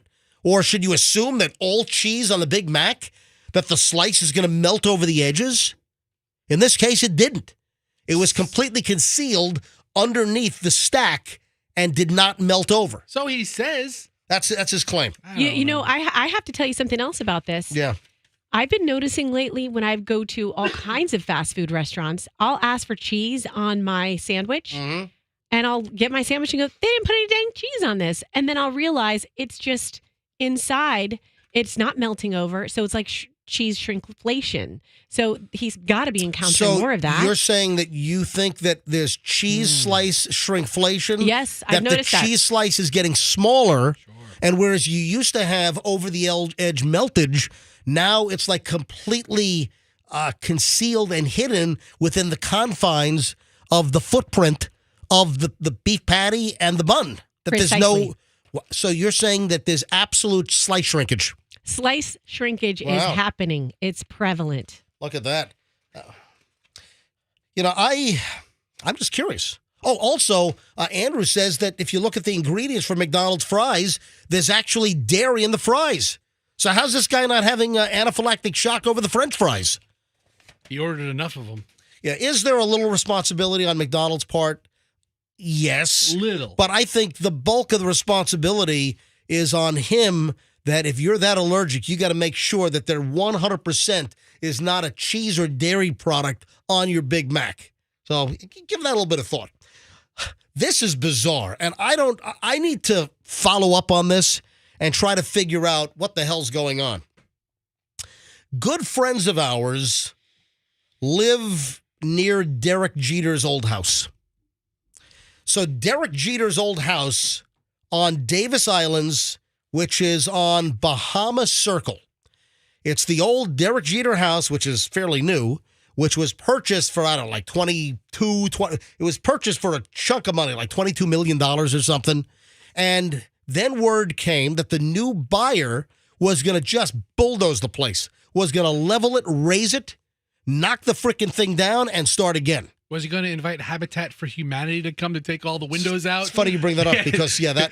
you go to the Habitat store, they have this very ornate stuff. Dude, I did that back in 2000... I did that back in 2002. No, if you're going to demo a place, absolutely I did call that. them. Yeah, when I bought my property in South Tampa, I bought a 1950s house that we were going to bulldoze and build a whole new house, which we did. But I called in Habitat for Humanity, and they came in. They gutted the place. They took all the doors out. They took the appliances. They took the windows out. And they can resell that. Yeah, or go to their charity, or sell it, or use it in homes. And listen. I'm just going to be honest here. I'm not going to conceal anything. I got a pretty hefty tax deduction that year. Yeah. So Habitat for Humanity, if I'm not mistaken, they gave me a value for everything they took, and then I gave that to my accountant. And well, we definitely did something good by donating all the stuff for Habitat for Humanity. I mean, we also benefited with a nice tax deduction that year. But this is a crazy story. So good friends of ours live on Bahama Circle. We were just there this weekend. We were working on one of the houses. But not Derek's old house. No, not Derek's old house. You and Doug spent a lot of time in that house, right? Yes. Did you guys ever do it in that house? MJ. Well, I'm just curious. I'm not going to. Did you guys ever? Come on. I'm not going to. Come on. That. Did you guys ever come? Did you ever get it on? Come on. I'll tell you right now. Crazy. A better question is, what room did you not do it in? That's crazy too. That's crazy. Well, that's not an out-of-line question. No, crazy questions. No, I'm not. So the answer is yes. No, Otherwise, it would have been a no. Okay. How many times did you and Doug stay in Derek Jeter's house on Davis Islands? We didn't stay there that often. We live in Tampa. I know, but how many times did you stay? Enough to do know. it 15 or 20 times, I'm sure. Over the years, how many times did he stay in Derek Jeter's house? Like 5? All right, this is the bizarre story. So the friends of ours that live right down the street from the Derek Jeter house, which is going to be bulldozed, there was a write-up just in the last couple of days or week in Tampa Magazine. So Tampa Magazine wrote a story. The headline is, "The house that Derek Jeter built is being rebuilt." And it just goes through, the story of the house, nearly 22,000 square feet on the western shore of Davis Islands. Talks about the storied occupants that Derek Jeter built the house. Then, of course, after Derek left, he leased it to Tom Brady and Gisele Bündchen while Tom Brady was with the Tampa Bay Buccaneers. Then the house was sold, and now it's going to be, bulldozed, and a whole new compound is going to be built. But this is why I'm bringing this up. This is just bizarre. The story goes into the fact that a Tampa builder by the name of Ellison. Okay. So this guy, Casey Ellison. Ellison Construction. Yeah, I don't know if I've ever met him over the years, but it's possible. But Casey Ellison is the owner of Ellison Construction. According to the article, a company renowned for its instrumental role in constructing some of Tampa Bay's landmark buildings. Anyway, the guy's work is really good. So I'm just trying to remember if I've ever met this Casey Ellison over the years. But the guy's work is exemplary. It's very, very. This guy does a really good job. But my friend was reading the story about the Jeter house being knocked down, and then he sends me a screenshot with this one sentence circled, and my friend sends me a "what the bleep," and I don't understand this. While the previous home will stand no more, its individual elements will not be wasted, and in fact will serve a new purpose. Extracted concrete will contribute to the creation of riprap, serving coastal restoration purposes on Davis Islands. Cabinets, furniture, lighting, plumbing fixtures, and other items will be sold to generate funds for Habitat for Humanity. That's awesome. Mm-hmm. Lastly, and listen, this is what's like, what? Lastly, the home will serve a unique purpose as a training ground for FBI hostage simulations and exercises. What? Exactly. My friend said, "What the F?" That's awesome. Wait a minute. Is this going to be? Is it going to be the new home, or is it going to be the gutted out shell, or is the FBI going to use it for hostage simulations before they knock the place down? Okay, so this is. It doesn't go into any detail on the time frame and when the FBI is going to. Is this not crazy? It sounds like someone's just making stuff up. Like, okay, let's just make this more interesting. Listen, all right. It's going to be used as FBI training. No, this is awesome. I doubt that TampaMagazines.com is making this up. And I imagine they probably got the information from this Casey Ellison guy. But I would love to know more information about Jeter's old house. Could I be a hostage? I'd love to be involved in the FBI training. That'd be awesome. Lastly, let me read this again. From the Tampa Bay Magazine, from the latest issue, with the article on Jeter's old house being knocked down and then being redesigned, rebuilt.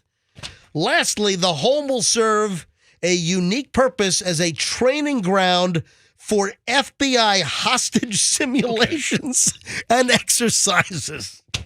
Wow. Couple we things. had some good times there, but that sounds like a party. One, this house, for it to be completely demolished, will take some time. Hang on, concussion grenades!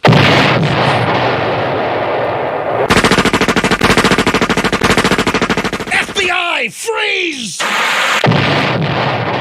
Yeah. This house will take a long time to deconstruct. The bulldozing of it, the removal of it. This whole thing's going to happen over the course of. I know a guy could do it in a day. Yeah, but this whole thing's probably going to happen over the course of a year or so. So that's plenty of time for the authorities I don't to get. think it's going to take a year to remove this. They seem like they're in no hurry. They've owned the property now for a year and a half. Well, because they had to get permitting for the demolition, which I think that's actually been issued for quite some time. But hey, Yeah. Look at the Doubletree Hotel at 275 in West Shore. They blew that thing up over Christmas time, and it was almost all hauled away within a couple of weeks. I just drove by it the other day. It's just a vacant dirt lot now. What are they going to put there? Or is that the interstate expansion? That's part of the interstate expansion project, the multi-billion-dollar project, if I'm not mistaken. And that's going to, take us into the next, I think 5 years or so. But there's going to be a whole new West Shore area interchange for the airport, the Veterans Connect. There's a whole plan. But I got to be honest, I probably should look at the schematic on that, the plans. I don't have a vision of what they're doing. But the Florida Department of Transportation, they bought that DoubleTree, and they imploded the thing, remember, over Christmas. So this house that's going to stand, I mean, I'm sure there's a couple of weekends that the FBI can get in there and do some kind of training, and they don't care what they do. Hey, Casey Ellison. Does anyone know Casey Ellison? Have him call me. I'd love to hear more. Hey, Casey, is there any chance that the builder Casey Ellison from Ellison Construction, are you listening to the show? Does anyone know the guy? Have him call us right now, 800-990-1047. I am dying to know what this FBI hostage training is all about in the old Jeter house. Now, is that going to be the Jeter shell before they completely knock it down? It's going to be used for... Of course. Are neighbors on Bahama Circle on Davis Islands, are there going to be flashbang grenades going off and all kinds of simulated gunfire and... Please, come out with, this is the FBI. I don't have a speaker. Where's the megaphone? Do we have it? He's Right got it. here. Oh, okay. I have it right here. Okay. Always ready. This is the FBI. Step back. Is this going to be disruptive to the neighbors? I mean, I'm all for training our law enforcement. Listen, absolutely. Oh, me too. Listen, I'm a 2007 graduate of the FBI Citizens Academy here in Tampa Bay. So, I have an appreciation for the FBI. Yeah. I've been a Quantico. Absolutely. Been a Hogan's Alley. Absolutely. If things really need to go down, they're going to call you for support. But MJ, we need you. It's the FBI. But Roxanne's reaction was exactly what my friend, who's like a neighbor, is like, what? Like, huh? The house is going to be used for FBI hostage training? You know what's crazy? You look back. Do you remember when this house sold? 2021. Yeah, it's been Has it been that long? So we're going on 3 years. Well, May of 2021. Do you remember what else? Remember, I was the first one to tell you that it was sold.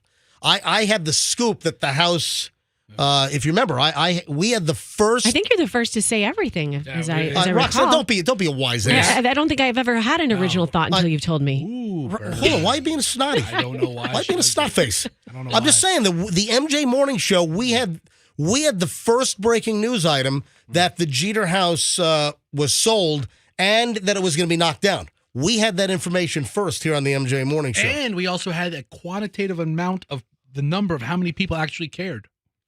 None. The home will serve a unique purpose as a training ground for FBI hostage simulations. How long is that going to happen? Why can't SEAL Team, SEAL Team 6? Yeah, SEAL Team 5. Which one is it? SEAL Team 6. Why can't SEAL Team 6 storm it like That's it's like that's the dev group, the development group out of London Bridge in Virginia Beach. How about SEAL Team 6, like the Bin Laden mansion or something? They just do a reenactment of training. You land a helicopter in the back, you bust in. Like it's a Bot or something? Something like that, right? I mean, that's awesome for this. Anyway, I would love to know more detail. I mean, there's only one little cryptic sentence in here. I'm starving for more information on this. That's the whole story, I know. Tampa Magazine. I know. I don't care about anything else but that. We need a follow-up on that. I'm gonna call this Ellison guy at the office today. Think he's working President's Day like we are? He probably is. You think he took a lazy day off today? This guy's a business owner. He's working. If anyone knows this Ellison guy, tell him to call us and just give us more information. Just kind of fill in the details on this FBI hostage training ground that Derek Jeter's old house is going to become. And I want to know chronologically, are they going to use it? It's going to be used with during construction of the new place, or is it going to be the old building and shell? I'm guessing they're going to use it. I'm spending $20 million to build a new house. I don't want it all shot up and training. The old one, you can do what you want. Anyway, moving along here on the MJ Morning Show, 801 MJ Morning Show on Q105. Now, I'm about to say, everyone knows you don't mix these chemicals together. But full confession, after school one day back in like 1978, I think I was 12 years old. My friends and I, we actually mixed these chemicals to see what would happen. That's nothing good happened. But nothing happened. Really? Yeah. And if you don't know what I'm talking about, there was a big evacuation of Whole Foods in Clearwater. So Whole Foods became whole evacuation. Evacuate the whole store. Yeah, this happened. 4 people were taken to a hospital yesterday as a precautionary measure, according to Bay News 9, after 2 cleaning chemicals got mixed at the Countryside Mall Whole Foods Market. Yeah, police say the store was initially evacuated but was able to reopen after a short time. 2 people were treated on the scene, expected to be okay. The store is expected to begin normal operating hours today, but all we know is that cleaning fluids were mixed. It doesn't mention specifically which fluids. But typically it's like ammonia and bleach. Right. Did you do it outside when you did this little experiment with your buddy when you were a kid? Because I would think for it to be really potent, it needs to be in a confined space with limited ventilation. We did it outside on the back patio. That would have a much different effect than if you did it inside your living room. So we did it inside like the master bedroom walk-in closet in my parents' room.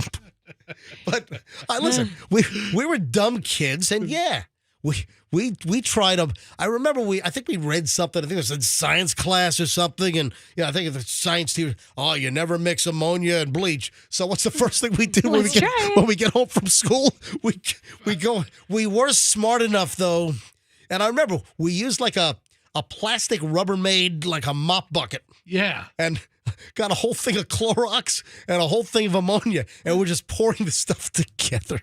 I mean, you'd smell it even if you were outside, but man, if that were inside, your whole house would have to be it was stupid. Kids, do not do this at home.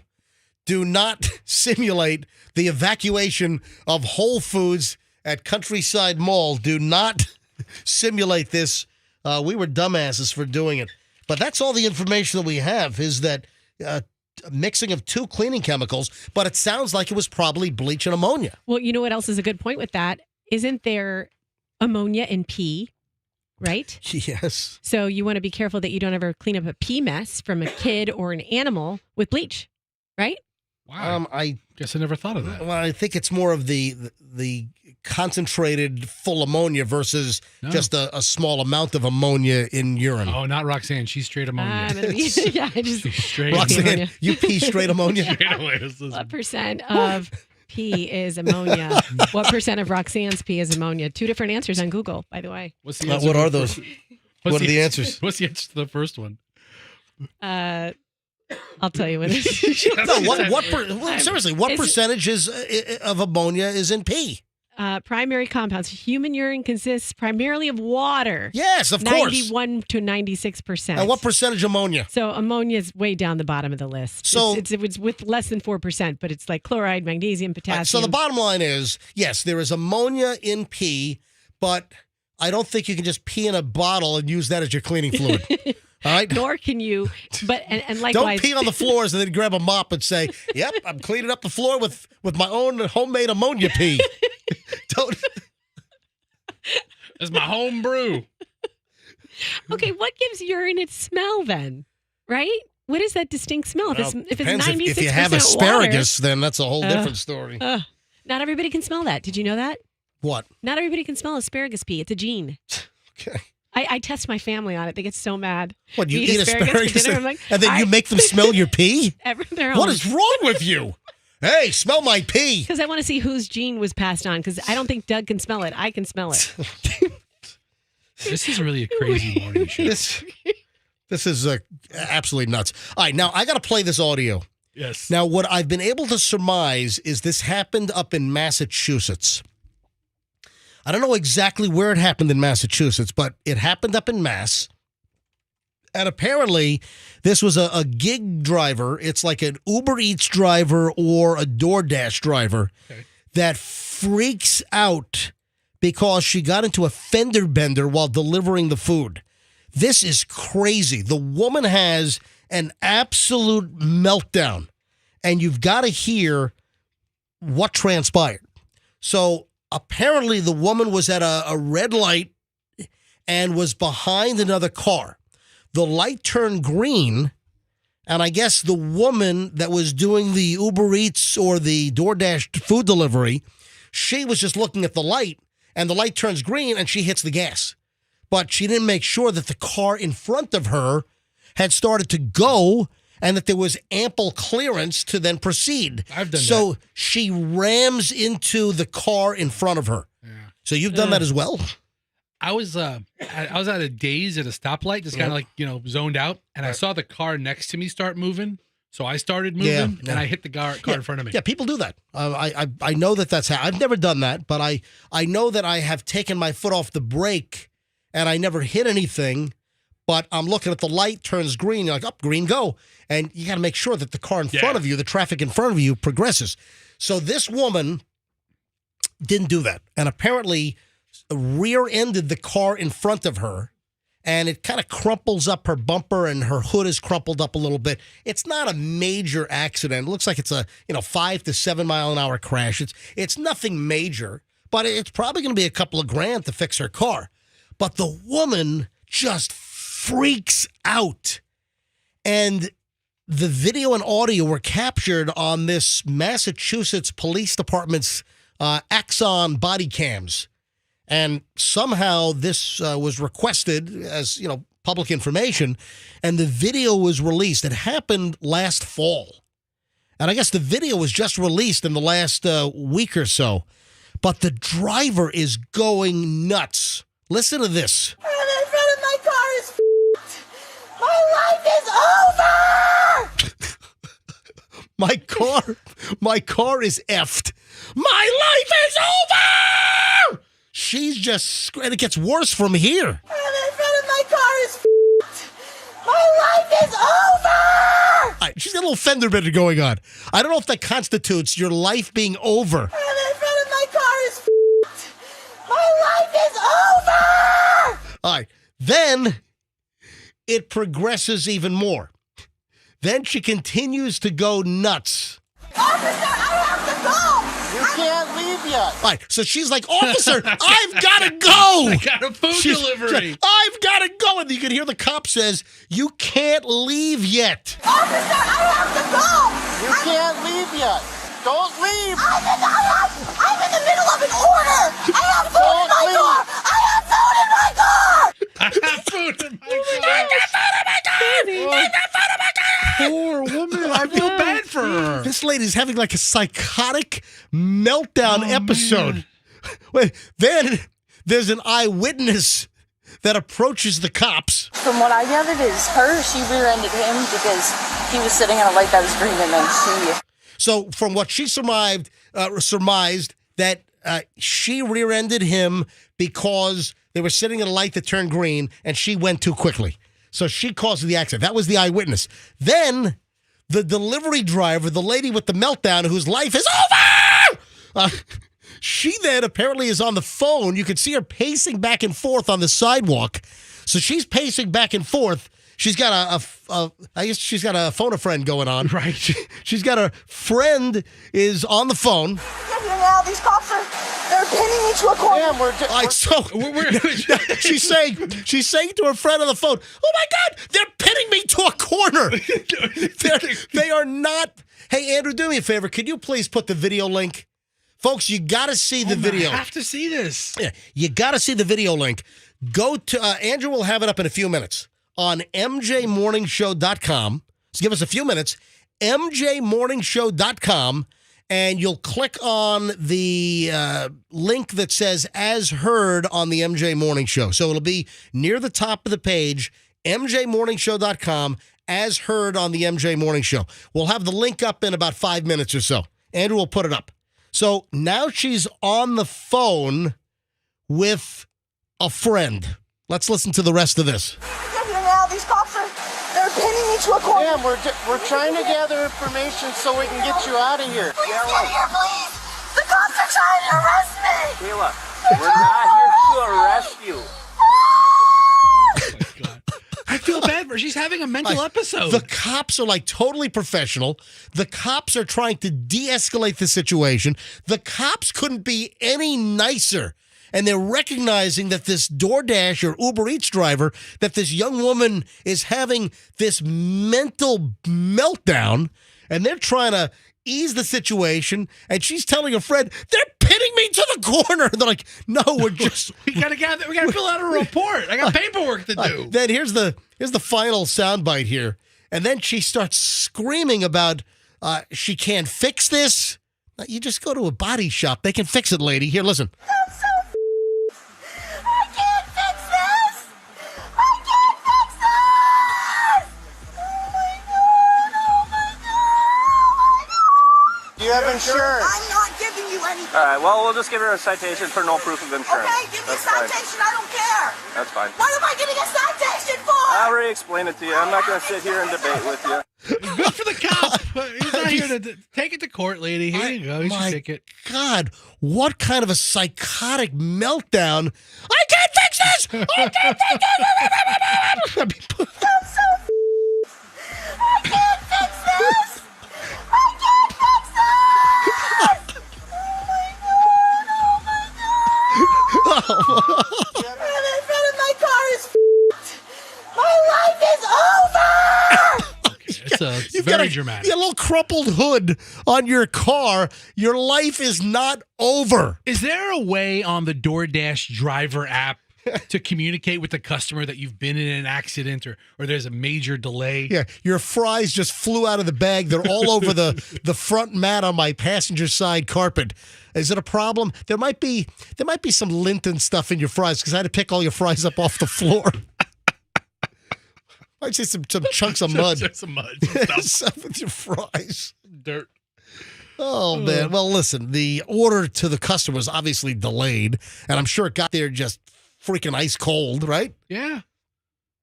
No tip for her. What causes people to have like a meltdown like that? You're in a little fender bender. It's your fault. Just calm down. Take a deep breath.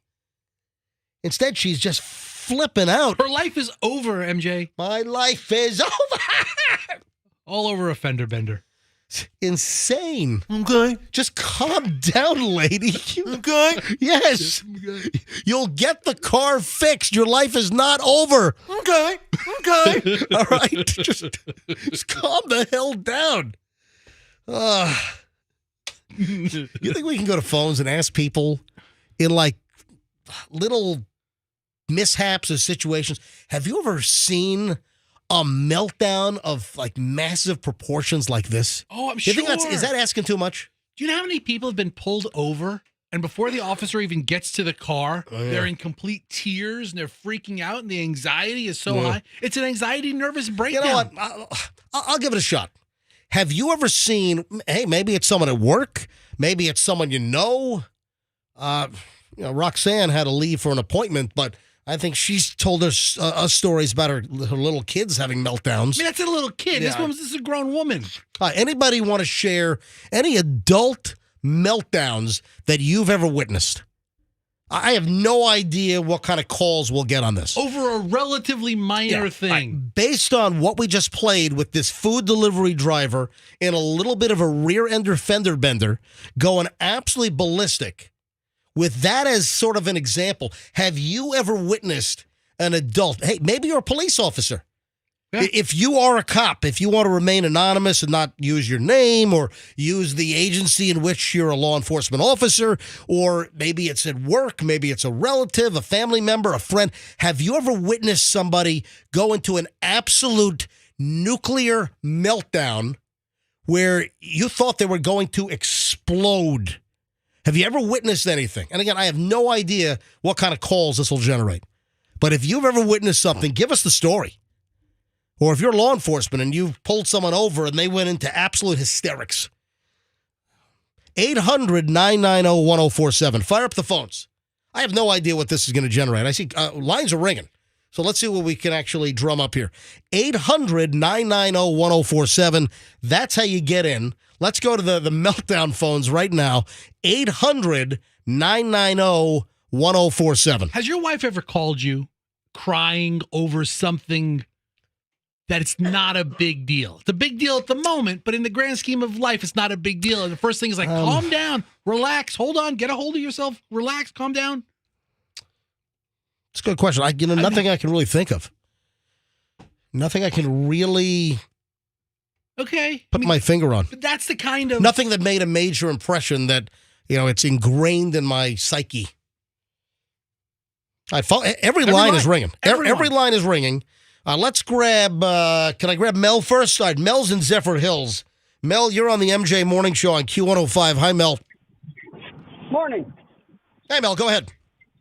Yeah, I used to be a DoorDash driver. Yep. And yes, on the app, if something happens, you get in an accident, you're supposed to contact them, and they will take it from there and contact the customer, and you can contact the customer yourself. So you can let them know, hey, I got pulled over. I ran my car off a cliff like Toonces the driving cat. Yep, you sure can. How many times did you have to use that feature as a DoorDash driver? Only once. And what happened in your case? Well, it wasn't an accident, but I had young kids fighting in my back seat, young teenagers. Wait a minute, you're doing DoorDash deliveries with your kids fighting in the back seat? Well, that was with Uber. I'm sorry. Hold on, explain. I don't understand. That was with Uber. I had two kids in my back seat that I had to call the cops on. They weren't your kids. Yeah, they were 16. And what were they doing in the back of your Uber? Well, the one young man was trying to go home, and his, I guess, girlfriend was freaking out and trying to pull him out of my car, and he was wanting to stay in the car, and neither one of them would move, and it's like, hey, you got to make up your mind. Either get in or get out. And I was there for, 15, 20 minutes. So you want to call the cops? Did the cops respond and help you with the situation? Yes, they did. What county was it, or what city? I was over in Tampa area. I was in Pasco. Oh, wow. All right, thank you. Appreciate the call, Mel. Wendy is in Bradenton. Wendy, you're on the MJ Morning Show on Q105. Hi, Wendy. Hi there. Hey, what's up? My thoughts are that she probably knows she didn't have full coverage insurance, so she can't fix it. And the second thing is, I used to be an Uber driver, and you can't drive with a crunched up car. They make you send pictures of your face like every day, but they make you periodically, and especially when you start or redo or whatever, send pictures of your car and your license, your registration, everything. So yeah, but what happens, I get that I know that if you start work for Uber or Lyft, don't they have like a local inspector that checks out your vehicle? Yep. All right, but what happens if you've already been checked out, you're approved, and let's say you're in an accident and like the whole rear passenger doors all bashed in. Let's say one of the headlights is dangling from wires over the front bumper. Just hanging there. Yeah. So if you've already been approved, you might be able to get away with driving around a smashed up car for a while before it catches up to you, right? Well, you might, but I actually was in a fender bender at getting off of a ramp in Tampa where I just rolled into somebody. Yeah. With people in the car. Uber actually paid for it, which was strange. Wait a minute. How does Uber... Wait, hold on. Uber paid for your car accident repair and it was your fault? Yep. And then they asked for pictures of my car, and obviously they got the other car fixed. Wow. And they wanted pictures of my car after that. Wow. So that's what happened. I think maybe her freak out was thinking she was losing her livelihood, she was losing her car, and that she wouldn't be able to work anymore. And it was more than about a fender bender, I think. Gotcha. Thank you, Wendy. Appreciate the phone call. Now, I really didn't get the calls I was looking for in the sense that, have you ever experienced a grown adult just completely melting down? Yeah, having an absolute meltdown like the Uber Eats driver or the DoorDash driver that we just played. Have you ever had someone at work? You ever had a coworker, a friend, a relative just go into an absolute meltdown, panic attack? I mean, See, That's what it is. It's a panic. It's a level of a panic attack. I don't really know. Listen, I know what a panic attack is, but, and I'm not saying I'm not a perfect individual. I've got tons of flaws, but I have never had a panic attack in my life. I've never had, have I been panicked over certain things? Like, you're at the mall with your kid, and this happened at Lynn Haven Mall in Virginia Beach. Chloe's by my side at like a cookie stand, and then I look next and she's gone. You kind of panic, but it's not like I'm having a, hyperventilating panic attack. I wasn't disabled. Yeah, if anyone has a story about witnessing an actual meltdown, like an adult having like a panic attack meltdown and like having a nuclear meltdown, 800-990-1047. 800-990-1047. Let me grab Kevin up in the Villages. Kevin, you're on the MJ Morning Show. Hi. Hey, buddy. This is your favorite Villages truck driver. Hey, buddy. Hey, this is not the first time that same lady's gone viral for something like this. Really?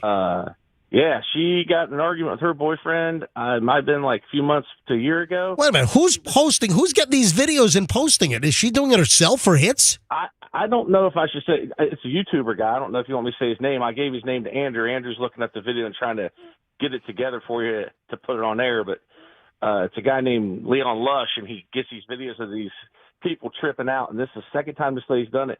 She got an argument with her boyfriend. Now, was the other video, this video that we just played of her having the fender bender while delivering food, that was from clearly a public information request from this police department up in Massachusetts, and the police department clearly provided the body cam because you can make you didn't tell us that. What are you talking about? I didn't hear you say that was body cam. Dude, I did. I said it was from the Axon police body cam. I said that early on in the conversation. Okay, I'm sorry. I thought it was like people with cell phones standing around. That was from, I said it. Okay. I even said Axon. Axon is one of the most commonly used police body cams, and it's from the police body cam. So somebody made a public information request, and the police department released the interaction, and then you're saying that this woman had another meltdown? Was it also captured by police body cam?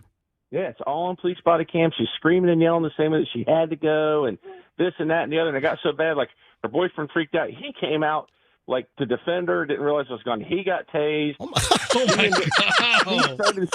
She started screaming. She ended up getting arrested for calling 911 and disorderly conduct. My God. Oh, it's the same thing. She was. But who's getting tipped off? Who is finding out about her escapades and then making the body cam request of the police department? Who's doing it? There's a site where it's some police site where they. I know that, but who is tracking this woman and her interaction with law enforcement and her various meltdowns? That's what I want to know. All right, hold on. I found it on a guy named Leon Lush, and right. he found her again and put it viral. All right, Kevin, hold on a sec. Andrew has an audio bite from this other video you're talking about. All right, Andrew, go ahead and play it.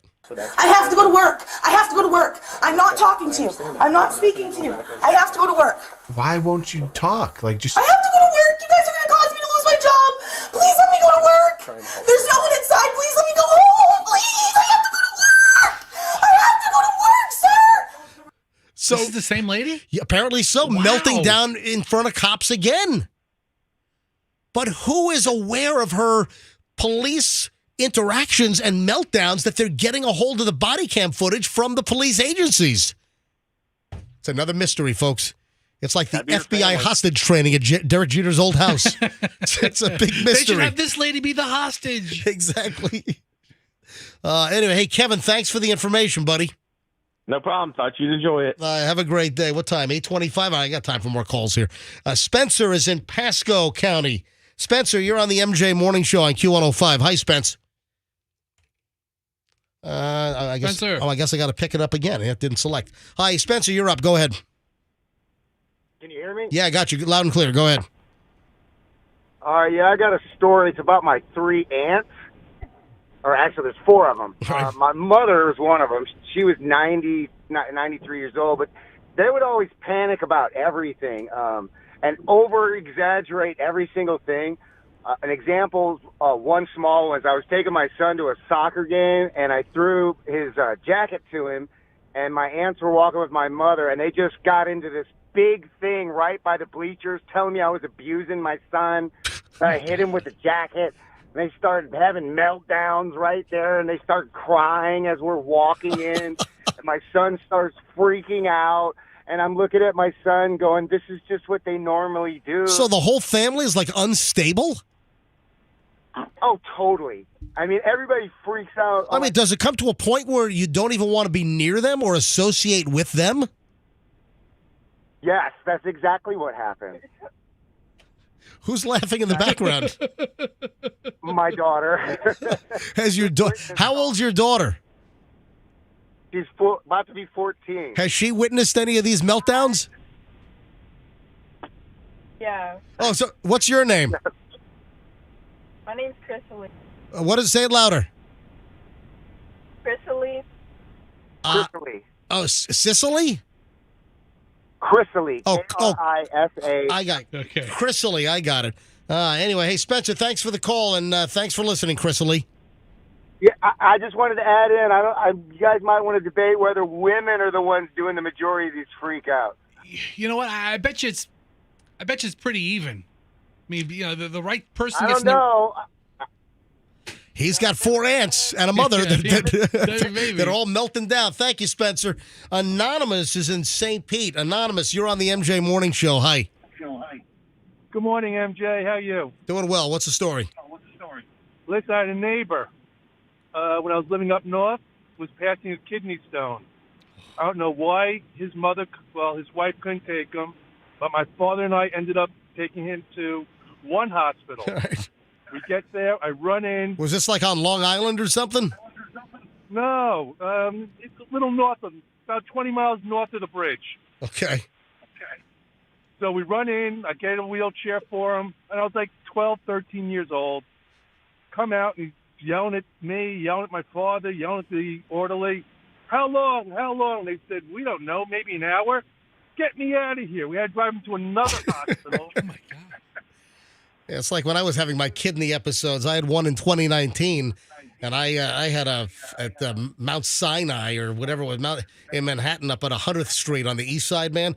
Man, that place was a war zone. I was like on a stretcher in a hallway for 8 hours before anyone saw me. So when you say north of the bridge, you're talking about the GWB? Yes. That's what I thought. All right, buddy. Have a great day. Thanks, man. Robert, 2 more, Andrew, and I got to move on. Robert in Palm Harbor. Robert, you're on the MJ Morning Show. Hi. Hey, MJ, how you doing? Doing well. Love your show. Thanks. Hey, you're gonna love this one. Okay. I was going through a car wash, so I went through the car wash and self-service, and I'm out vacuuming my car after it's washed and cleaning it up. I heard all this commotion going on, and there's this lady, and she's just freaking out at the guy, just about like that lady was, over a chromie cap that came off her, where you put the air in the tire. Yeah. It's just the valve cap. Yeah, the valve cap. And it was a chrome, like, one of those hex ones, and she's never going to be able to find another one. They're special. She's not going to get it. Oh, come on. It. And no, I'm serious. And so I'm looking at it. I said, damn, you can get those right up at the, the hardware or the, autos. Yeah, let me tell you about those. These are special order. And yeah, right. And she was going to sue them. She was going to call the cops. Let me tell you about those chromies. Yeah. When I was a kid, right? When I was a kid, and I never participated in this because I was never a thief, but the number of kids when I was growing up in Virginia Beach, the number of kids that used to go through like the Safeway and the Farm Fresh parking lots and look for cars with chromies, the kids, like this is like 6th, 7th grade, the kids used to go through and steal the chromies off of the valve stems and then put them on their like Schwinn BMX bikes. Oh, absolutely. That was the big deal. What I heard, U-Haul has them on there, too. U-Haul has them on where? On their tires. Really? U-Haul has a bunch of chromies? I'll check that out. I'm a BMW driver for many, many years, and BMW used to have chrome metal valve caps, but some years ago they went to little gray plastic ones. So BMW's out of the chromey valve cap business. They're probably saving, on all their cars, probably saving, $2.6 million a year by going plastic. Hey, thanks for the call, Robert. Appreciate it. All right, last call on this. Oh, Pam is in Valrico. Pam, did you have the meltdown? Hi, good morning. Yes, I'm going to make this story, I'm going to shorten it as well as possible. I was 9 months pregnant, and I had just spent like 2 days with a friend of mine making decorations for my baby shower. Now, what they were hard lifesavers with a little pink jelly bean in the middle, okay? So I'm carrying them into the house, and I'm known for being one trip Tracy. I will carry stuff hanging from my teeth and my nose. I hate making more than one trip, okay? Hold on, but your name is Pam. Why are you one trip Tracy? Yeah, just because it's funny. One trip Tracy. Well, you could be one pass Pam. Okay. One pass. There you go. All right, that's even better. I like that better. One pass Pam. If I'm walking in the house, I drop this bag of these hard candies onto the floor, Right. and it's the most gorgeous little decoration you could ever see. And we spent hours making these. Okay, drop it on the floor. Hold on, you spent hours putting a pink jelly bean in the middle of a lifesaver? No, you make like hundreds of them. Oh, with okay. ribbon on them to hang on these beautiful little trees. Don't They're very discount her graceful. art. And did the pink jelly bean, did that signify pink for a girl? Yes, it did. I was Okay. having a girl, yes. Right.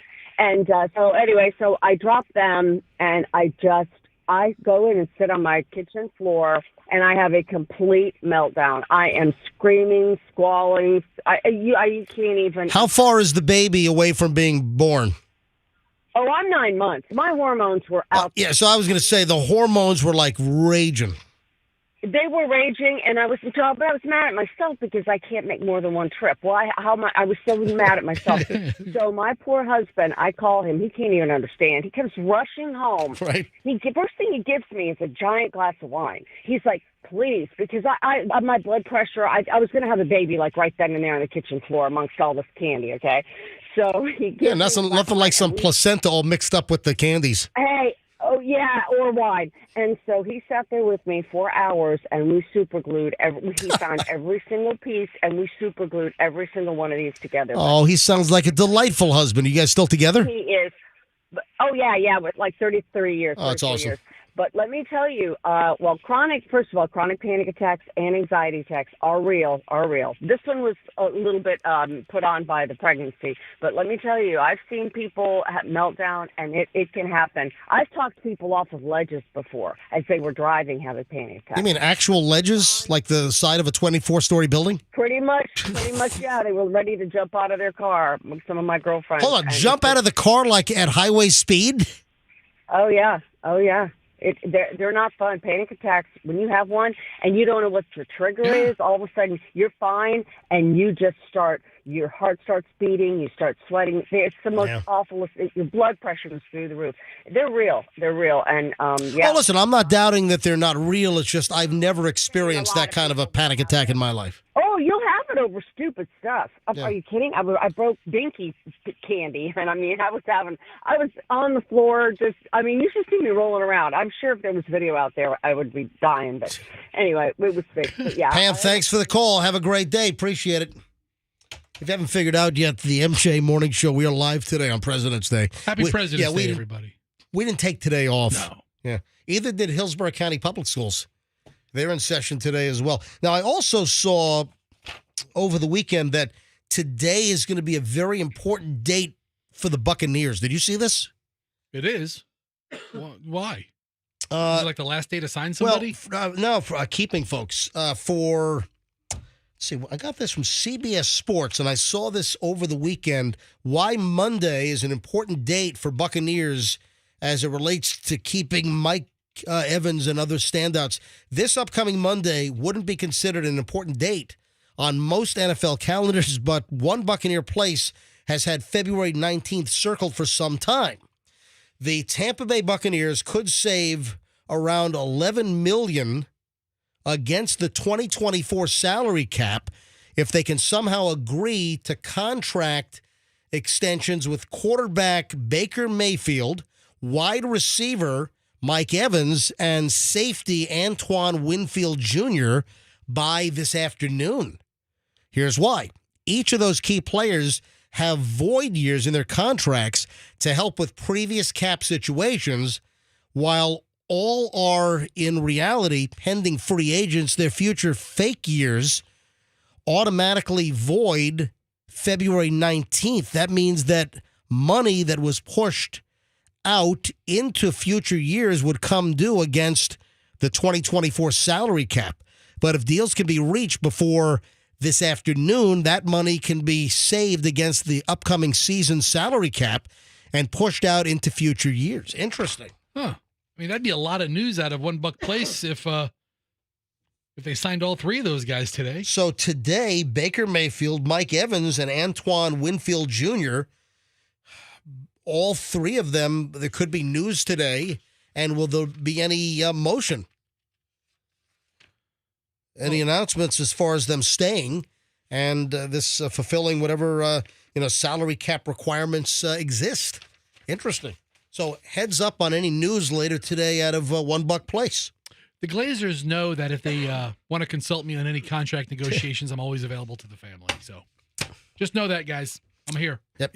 Joel Glazer, Fester's here for you, buddy. Yeah, contact me if you want just to read over it. Just look over it. I used to see Joel Glazer picking up orders like at Yoko's, the sushi bar. Yeah. I used to see Joel quite a bit, on a Sunday.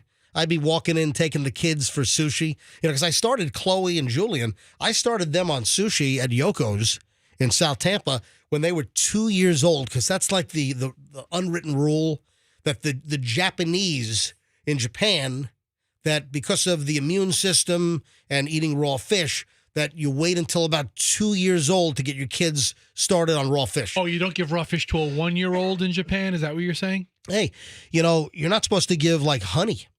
Yeah, that's right. You're not supposed to give honey to kids, I think, under 1.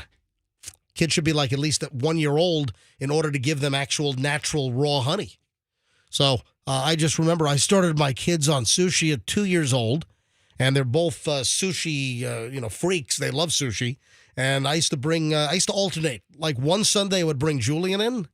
One Sunday I would bring Chloe in. And it would seem like almost every Sunday Joel Glazer was there picking up a takeout order from Yoko's. But I haven't seen him in a long, long time. Hey, speaking of food, I've always questioned this. The stories that have popped up in the last couple of years that with microplastics in our food that we're eating the equivalent of like a credit card a week. Like microplastics are everywhere. Like plastics never break down. They just get smaller and smaller. Little microscopic beads of plastic. Yeah, they never go anywhere. So I saw an item last couple of days about this one kitchen item could be wreaking havoc on your health. And it's not the microwave. So that's what the headline said. This one kitchen item could be wreaking havoc on your health, and it's not the microwave. And I read the story. It's in the New York Post. And I'm reading the story. I'm like, all right, what is it? Come on. And then it goes into microplastic, that you're chopping up little pieces of plastic when you use a plastic cutting board. Oh, sure. My plastic cutting board has all kinds of gouge marks. Yeah, all kinds of knife marks, gouges. A lot of times they get discolored. Just from chopping, slicing, and dicing. Exactly. So I cut lettuce, I cut broccoli and cauliflower and carrots. I eat a lot of vegetables. I prepare a lot of vegetables at the house. And we do have wooden cutting boards, but I primarily use plastic cutting boards, either a thick board or, those like cutting board mats. And you kind of have like different colors, one for meat, one for fish, one for vegetables. You're supposed to. Very kosher. Yeah. What? You separate like the meats and dairies, right? Yeah, but I didn't say anything about dairy. I'm just talking about fish and meat and vegetables. Just a joke. Yeah. Okay. Don't take it too personally. Oh, I'm not, because I'm not kosher. But still, you got a reaction. All right, but the point is, because it just doesn't make sense. Nothing. Right, so the point is, I've always doubted the suggestion that we are eating the equivalent of a plastic credit card every week with the microplastics that are in the food that we eat, meaning like the meat that we eat, that in the muscle, microplastics, or in the vegetables, or things that we drink and processed foods or whatever. I've never really believed that. If I pull out a credit card out of my wallet, man, this one's metal, that's not going to work. But if I pull out my JetBlue MasterCard, for whatever reason, I highly doubt that I am eating this much plastic a week. I probably shouldn't show my credit card number on MJTV. Probably not. Yeah, I'm just doubting that I'm eating this much, plastic every week. I would know if I'm eating that much plastic. I mean, I typed it into Google while you were mentioning it, and it said, some scientists have estimated that the average person eats 5 grams of microplastics a week. I just don't see how that's even possible. I don't either. Plastic cutting boards are likely releasing microplastics into your food, according to recent studies. Here's one published by Environmental Science and Technology. In that academic article, scholars theorized that plastic cutting board users could be exposed to millions of plastic particles due to the repeated strike of the knife. Yeah. Such microplastics are a known health hazard, have been linked to reproductive issues, digestive problems, and cancer, according to Harvard researchers. We knowingly consume as much as a credit card's worth of plastic every week, said retired industrial chemist and chemistry consultant Mark Jones, told Yahoo News. Do I believe that we're having microplastics in our foods? Yes. Do I think that we're eating the equivalent of 1 plastic credit card a week? No. I just don't see how that could be even remotely possible. Does that equal to like a whole Barbie doll over the course of a year? I don't know. I mean, think about how much 52 credit cards. It's a lot of plastic. It's a pool raft. Yeah, I don't know. You're eating a floaty, essentially. You're eating a pool noodle every year. Take the size of a credit card and then line up 365 of them. That's a win a day. This is a week. Cash or credit. Yeah, I don't know. I just don't know if I'm buying into that. It just sounds like a little bit of a alarmist science. Now, are there microplastics in our water? And also, it also came out recently that a lot of bottled water has microplastics. I don't know why they can't filter the water better. I don't know if I'm sure they have filtration that can remove nanoparticles. Yeah, but then you put it in a plastic bottle. So but again, I don't know how much, like in bottled water, I don't know if the plastic particles are from just other sources or if the plastic is actually just microscopic pieces that are coming off of the plastic bottle itself. I don't know. Do they wash plastic bottles before they put water in them? I mean, the bottle is molded. So extruded. So the bottle is typically extruded. Fine. And that gets filled up with water. So you're asking, is it cleaned after the extrusion process? Are they cleaning that bottle out before they put your spring water or whatever water, municipal purified tap water in the bottle? Right. I don't know. Maybe that's where the microplastics are coming from. Anyway, I just don't see a credit card a week. And we've been hearing that now for a couple of years, and I just don't know if it's true. However, I think that it has opened my eyes that should I be using plastic cutting boards? Or, we do have wooden cutting boards. Should Michelle and I go to wood only for our cutting boards? I mean, we have numerous wood cutting boards, but it just seems that, plastic is just easier to clean. You just feel like you can get, when you've got like a bunch of raw chicken and you're slicing chicken, it just seems that you can clean plastic better thoroughly disinfected afterwards than wood. Yeah. But we've got some nice wood cutting boards. Maybe is that true? Maybe we need to ditch. Is what true? I mean, is it true that what are the negative health implications of using a wooden cutting board? You can clean a wood cutting board. You can clean a wood cutting board enough that you're not going to have any bacteria or any foodborne remnants that are going to get you sick. I have no doubt about that. Hot water and you scrub it with a disinfectant soap, douse it in gasoline, light it up, get a nice char. Just light it up. I killed everything on it, honey. Kill it with fire. Bring me fire. More raw chicken, please. So I got to call Michelle, and I wonder if Michelle would support us going all wood. Okay. In the kitchen. All right. That's an old sound effect, right? What? Okay. Oh, that's from South Park. You've played it like 15 times today. I know, because they showed They showed me the Dookie in the Urinal episode over the weekend. Okay. Okay. There was just a lot of Mr. Mackey going, Okay. yep. Okay.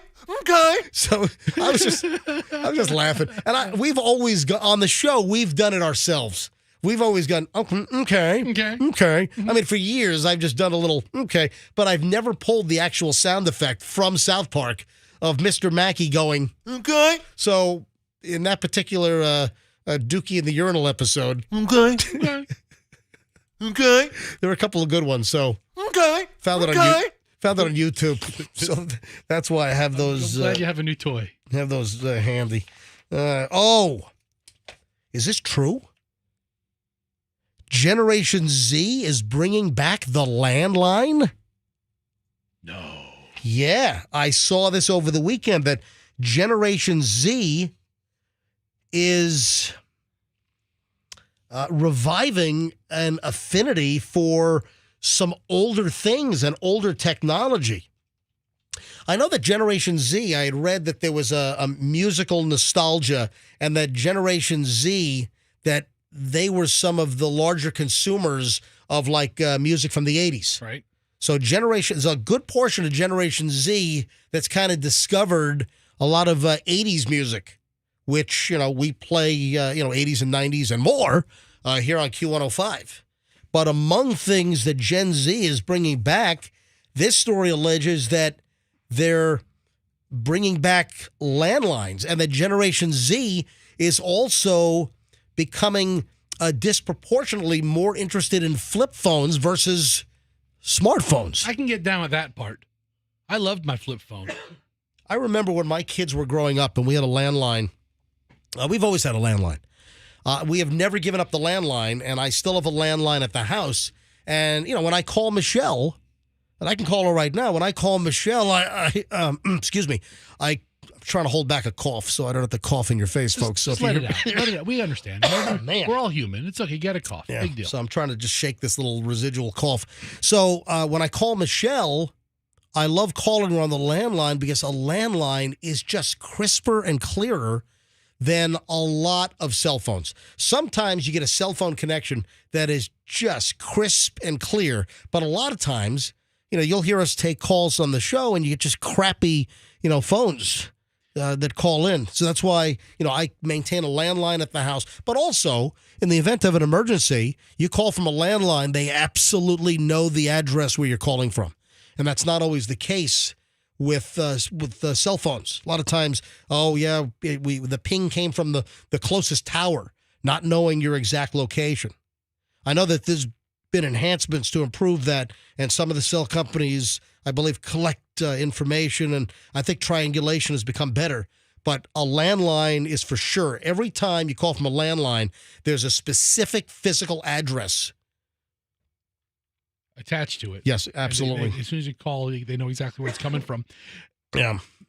Where do you even buy a landline phone anymore? If you walked into Best Buy, probably the most popular national electronics store. Yeah, that's a good point. Can you walk in and buy a phone with a cord that's not a business phone? I mean, I'm looking at a landline right now here at the radio station studio, but this is a monstrosity. Well, listen, offices have the landlines. They have the business phones. The switchboard network has landlines, but that's a work environment. Yeah. I don't have a landline at the house. We haven't had one in years. Yeah, I've never gotten rid of ours. We have one. And I remember when the kids were growing up, I know what I was going to say. When the kids were growing up, they kind of grew up on cell phones. Yeah. And, they were just fascinated. You pick up the phone and you got this, you got this dial tone. It's like, what is that? Why? Or I remember the kids growing up, they were fascinated with the busy signal. When bam, bam, bam, bam. They never heard like a busy signal. Bah, bah, bah, bah. Never heard it. But this story says that Generation Z, that they want their phones back.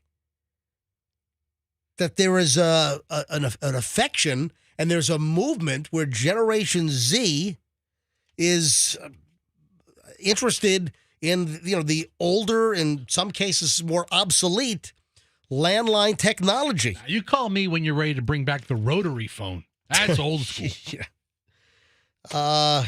By the end of 2022, 72.6% of adults and 81.9% of children lived in households without a landline. Wow.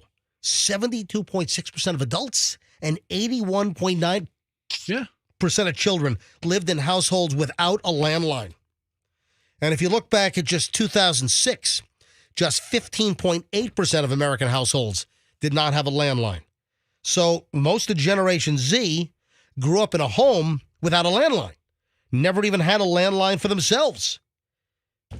I don't think I've had a landline since like 2010. And now Generation Z apparently is making a push because of the nostalgia and having the cord and holding that old phone. For whatever reason, there is an interest and an affection, and that Generation Z is getting interested in landlines again. All right, we'll keep you posted on this. Haven't seen my kids flock to my landline. They haven't rushed to. Let me see if Michelle picks up the landline right now. Hang on. All right, calling Michelle. This is our bedside landline, which I don't keep it on top of like the dresser next to me. It's kind of like just shoved under the bed. It's a terrible place to keep it. It's a real pain in the ass to get to it, right? Yeah, under the bed. Yeah, it's just on the. It's right underneath the side of the bed. So Michelle, hey Michelle. Yeah. Was the landline hidden, or was it pretty much easy to grab? No, it's under the bed. All right. But you're able to get it quickly before it goes to voicemail. I guess. No, I don't know if you're listening, but I was just doing a story on how Generation Z has this, like, revived interest in, like, landlines now. Interesting. Do you remember our kids, they didn't know what a busy signal was? Yeah. Remember that? That just sticks out. It's like, what is that? Mm-hmm. They'd call somewhere and they'd get a busy signal and they didn't understand what that meant. Or, the old sound like when you left the landline off the hook. That extra loud one to alert you. That bop, bop, bop, bop, bop, bop, bop, bop. Remember that old sound? Yes. Hi, Michelle. How you doing? Everything all right this morning? Yes. All right. Any big plans for President's Day when I get home? No, we're going to work out, aren't we? Oh, that's right.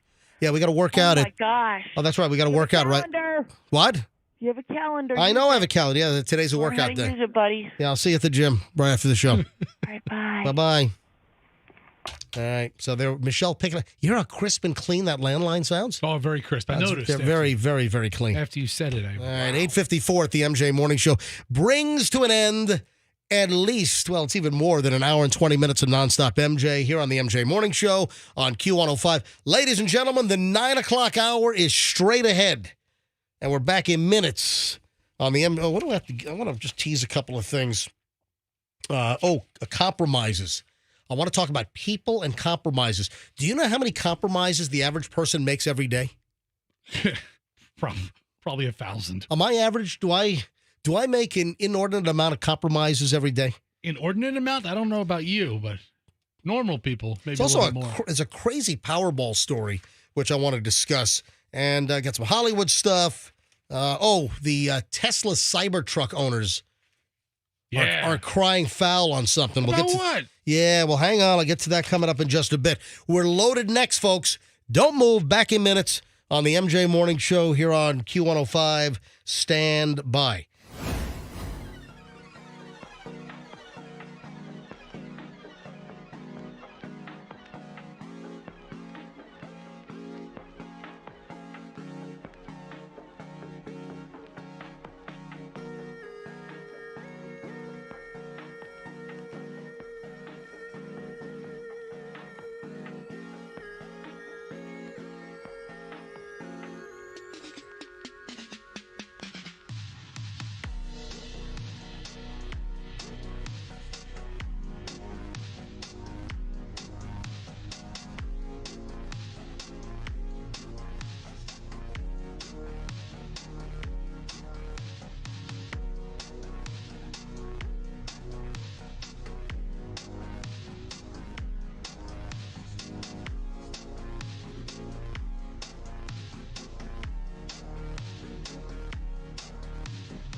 9:02 at the MJ Morning Show. MJ with Fester. Roxanne split about an hour ago. Froggy's out all week at some, I don't know, hardware and shelf convention in Orlando. Sounds like a hella good time, doesn't it? Have fun, pal. Man. We should go. Yeah. We should go dressed up. Yeah, that's why I want to battle I-4 traffic to Orlando to the convention center. We'll go to like a thrift shop, get some 1970s suits. What we do? Act like we're hardware owners from the Midwest. Put fake noses and glasses on, and we start berating his shelves. What kind of crap is this? Knock the displays over. Let's go. Hey, speaking of metal, Cybertruck owners are now complaining that their new Cybertrucks are rusting. No, they're stainless steel. They shouldn't rust. Well, they are rusting. Really? Yes. What do you think I'm making this up? I think the Cybertruck owners are. Tesla's Cybertruck, not on the road too long, but some of the stainless steel vehicles are already showing signs of rust. You realize that you've got different types of stainless steel. Like you've got 304 stainless, you have 416 stainless, and you've got certain types of stainless that are more resilient. I believe if it has less chromium, or whatever the metallic composition, that, there is stainless steel that for instance, I'm a scuba diver. And I used to, back in the 90s, I had a, variety of dive knives, and there were some knives that would rust. And then I remember, I think it was I think my 304 stainless knives would rust, but my 416 stainless knives did not, if I'm saying that properly. I'm not making this up. There are people that are saying that their Cybertrucks, which are, first of all, they're the most hideous things in the world. I don't know who finds this thing attractive. This Cybertruck is just a hideous chunk of crap as far as I'm concerned. I have a viscerally angry reaction when I look at this thing because it's so freaking ugly. I mean, it's almost like a joke. To me, it looks like a practical joke on wheels. I like practical jokes. Anyway, the Cybertruck, which starts at about $60,000, and if you deck them out, you can load them up to about $97,000. First delivery is rolled out in December, but just a few months later, you've got buyers are posting images on social media showing orange rust spots on the exterior of their new Cybertruck after driving in the rain. Yeah, it's just rub it off. Hold on, you're not telling me that this stuff didn't pop up like in testing? They didn't test them in the water, no. They didn't test them in the rain. Yeah, no rainy days. No snow conditions, no uphill stuff, nothing like that. Automobile manufacturers, like, you take BMW, for instance. BMW and other manufacturers, they will test their cars in the middle of the Mojave Desert, in the middle of July and August, to get those, 127-degree days. They'll take their cars up to the Arctic Circle. There's all kinds of cold weather, hot weather, all kinds of conditions, road salt. You know that they have machines that test cars, and it'll simulate somebody getting in and out of the car, 58,000 times. Yeah, it's like a punch. To see, boom, boom, boom, to see boom, how boom. seats wear. Yeah. They'll have seriously, they'll have a machine that will open doors and implant what would be like a human body and just do this repetitively over and over and over again to simulate years of wear in a short amount of time. They'll have a robot that will open and close a door on a vehicle just thousands and thousands and thousands of times to make sure that they don't have any weak spots or hinges or failure points. Welds. Yeah. Exactly. So how does Tesla not, during testing, see that the stainless exterior, and it tells me that they're not using the more resilient stainless steel. Yeah, the higher grade steel. It tells me they're using a cheaper stainless that apparently is getting orange rust spots. That's not good. CBS Money Watch had asked Tesla for a response, and as of the writing of the article that I saw, they had not immediately responded to CBS with a comment.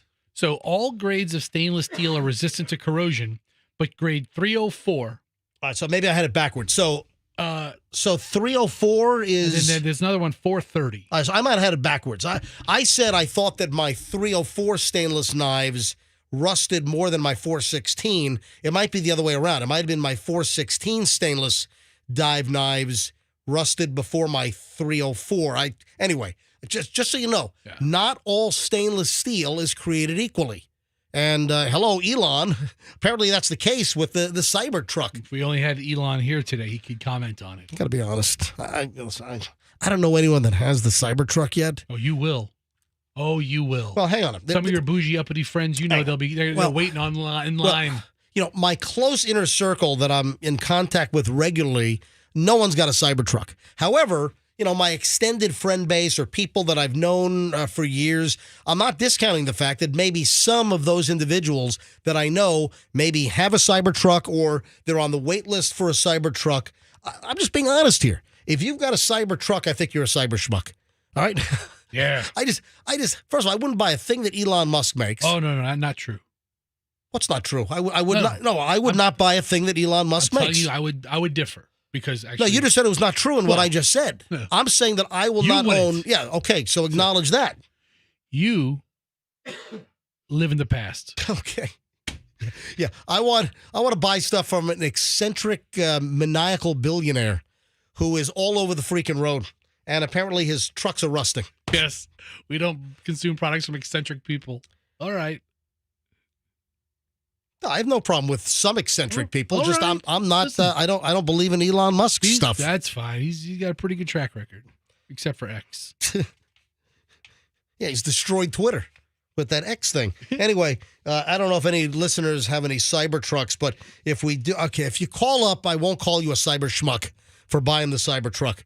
But if you are a Cybertruck owner, and I know there are very few of them out there, relatively speaking. I've not seen one in the wild. Either have I. I have not seen one. I've had some people send me pictures. I had someone send me an image, I think from International Plaza. Someone had one parked in the parking lot. Okay. Yeah. I've had a couple of people send me some pictures of the Cybertruck in the wild, but I've not seen one yet myself. But just out of curiosity, if you're a Cybertruck owner, is your Cybertruck starting to rust? I mean, especially if this last weekend when we got hit with rain 2 days straight. Yeah, it was a lousy weekend. Can you imagine that? You're going into President's Weekend. A lot of folks were banking on this nice 3-day weekend. Now it's sunny now.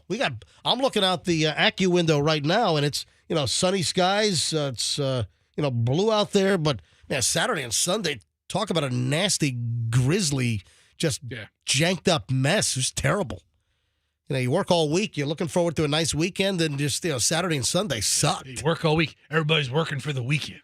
Yeah. Sounds like a good name for a song. 5 o'clock whistle. Thank God it's Friday. And I got the 9:10 must-hear story. Then we'll get into this crazy Powerball story. You ready for the sweet relationship This is a happy ending story. This is just phenomenal. Can you imagine this? What happened? A woman and a man meet. Oh. They fall in love. Then they have a baby. Ooh. And then they live happily ever after. That's how it should be. Do you know how they met? No, how did they meet? They were dumpster diving. You know, you never know where you're going to meet somebody. You never know where you're going to find love. You always have to be open to it. Two singles, Erin Sheffield, 39, and her husband Dave, 4 years younger at 35. They met in a dumpster in Buffalo, New York. How beautiful. Wow. They met in 2009. They got engaged 11 years later in 2020. They married in 2021, and now they're expecting a bouncing baby girl due in April. And it all began while they were both dumpster diving up in Buffalo, New York. Isn't that fantastic? That's great. What are they going to name the baby? Trash heap? What? Trash heap? No, I don't know. I mean, I'm trying to think of a funny name for dumpster kids. Think of some dumpster juice.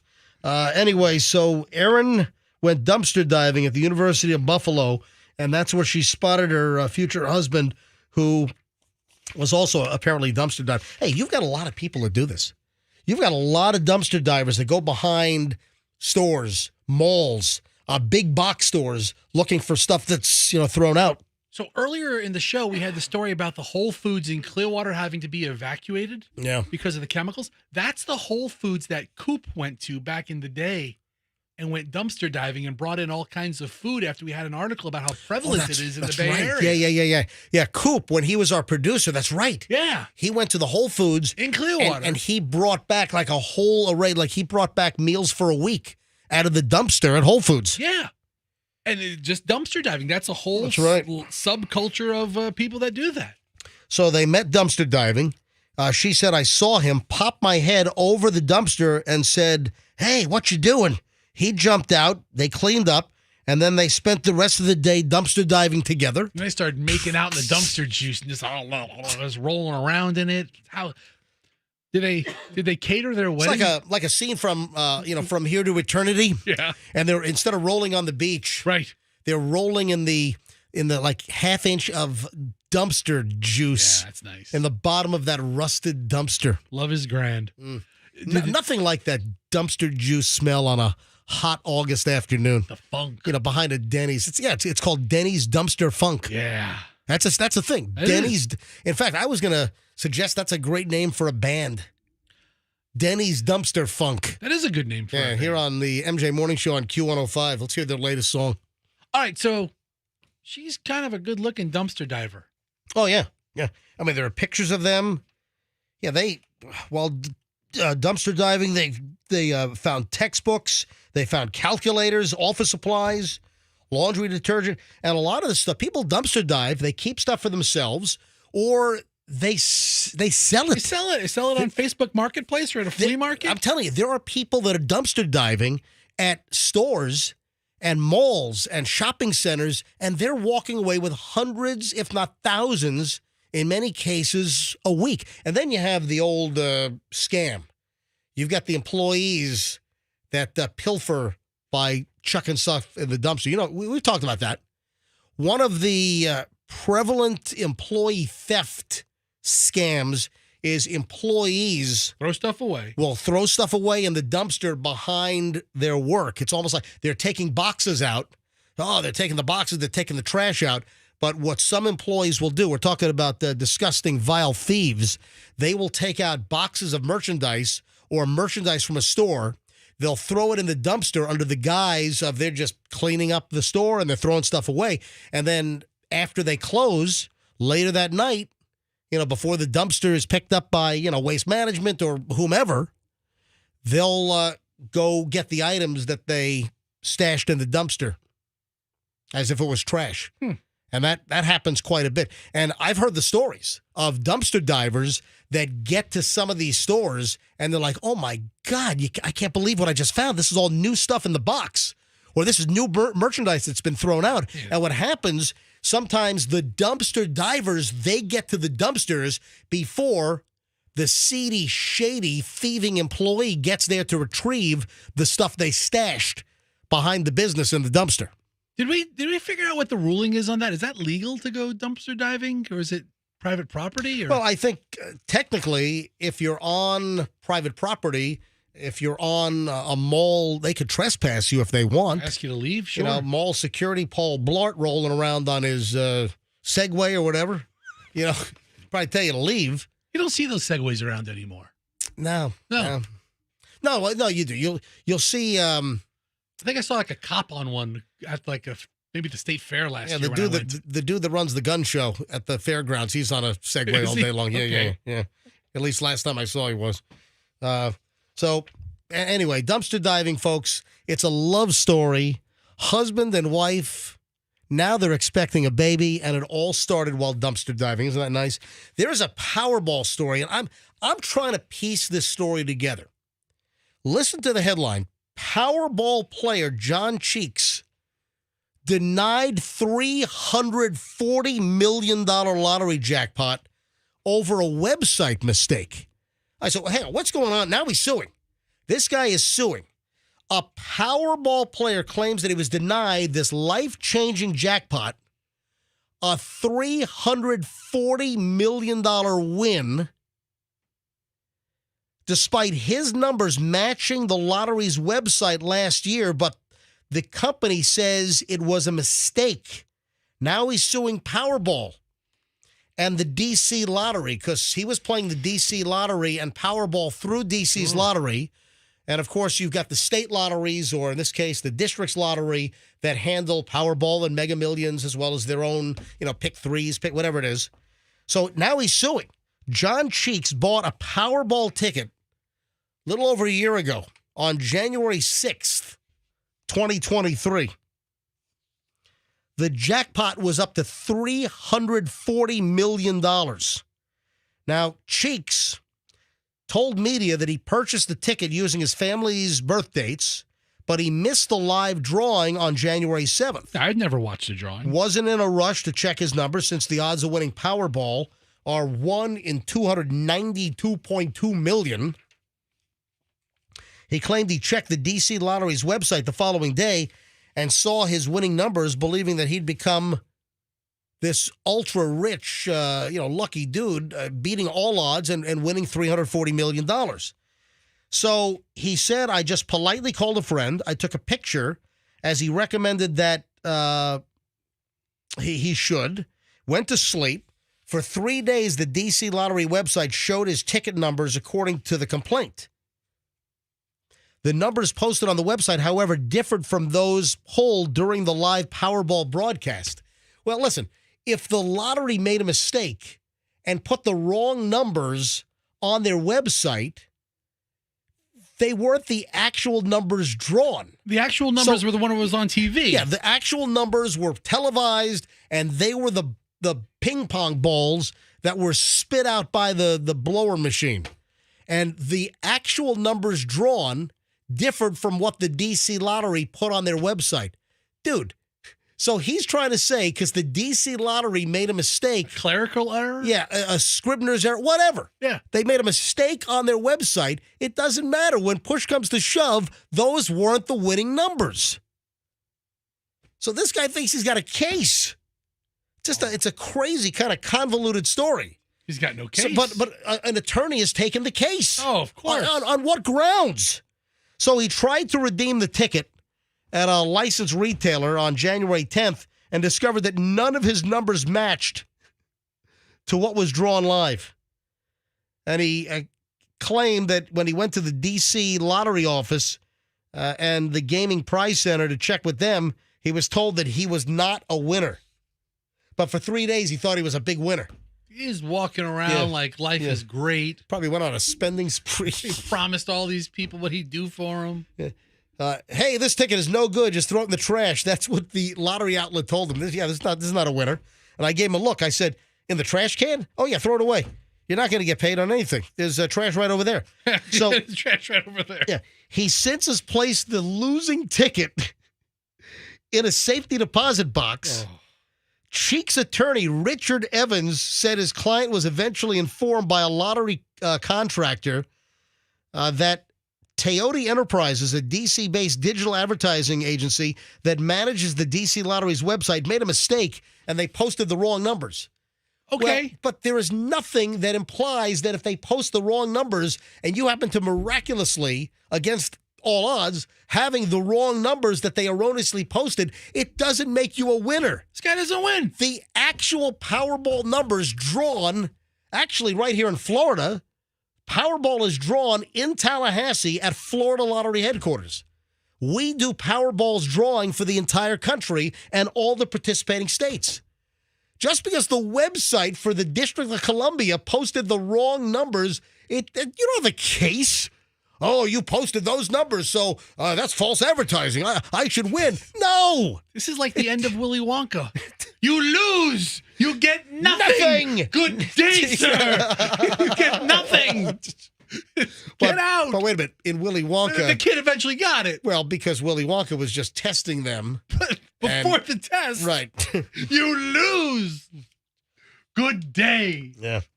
So he doesn't have the right numbers, and he still thinks he's entitled. What? This is ridiculous. What case is the lawyer going to make here? Go look at the video. Go look at the certified drawing live on television. And for January 6th of 2023, those were not the numbers. Does the lottery settle this? I mean, do they give him no 50 grand just to go away? All right, here's a couple of scratchers. Now go. Yeah, no, they're not going to set a precedent. It was a mistake. These companies settle all the time. Yeah. Despite not having the correct numbers of the live drawing, he feels that something needs to be done for the client, according to the lawyer. Even if a mistake was made, what do you do about that? Oh, you know what? We're sorry. We're just going to give you the $340 million anyway. Our bad. Get out of here. Here's $1/3 billion. By the way, on that particular run, there were no winners for numerous drawings afterward, and the jackpot finally climbed to $754.6 million before a ticket holder in a different Washington, in Washington State, claimed that ticket on February 6th. So get out of here. I mean, this guy's got no freaking case whatsoever. It's idiotic and asinine. That's funny. I'd love to see that trial play out. Yeah, come on, it's not going to court. It's not going to trial. It's absolutely ridiculous. All right, final chunk of the MJ Morning Show next. Hopefully you've enjoyed the MJ Morning Show live today. Are we the only morning show that's I know we're the only morning show in the building that's live, right? So I walked by our country studio, and JR from our country sister station is here, and he's doing his show solo today. Oh, because he wasn't here when I rolled in at 5:30. He's usually here even before me. I saw him about an hour and a half ago, and I was like, "You doing a show?" And he's like, "Yep. Otherwise, I'd just be sitting at home." I was like, "Yeah, good point. Have a good show." That was it. All right. Yeah. So, hey, that's just you and me. Roxanne left at 8. Froggy's out all week, right? Yes, he will be back next week. All right, final chunk of the MJ Morning Show is next here on Q105. If you have an air conditioner...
From the MJ Morning Show earlier today was our discussion of an excerpt out of Tampa Bay Magazine.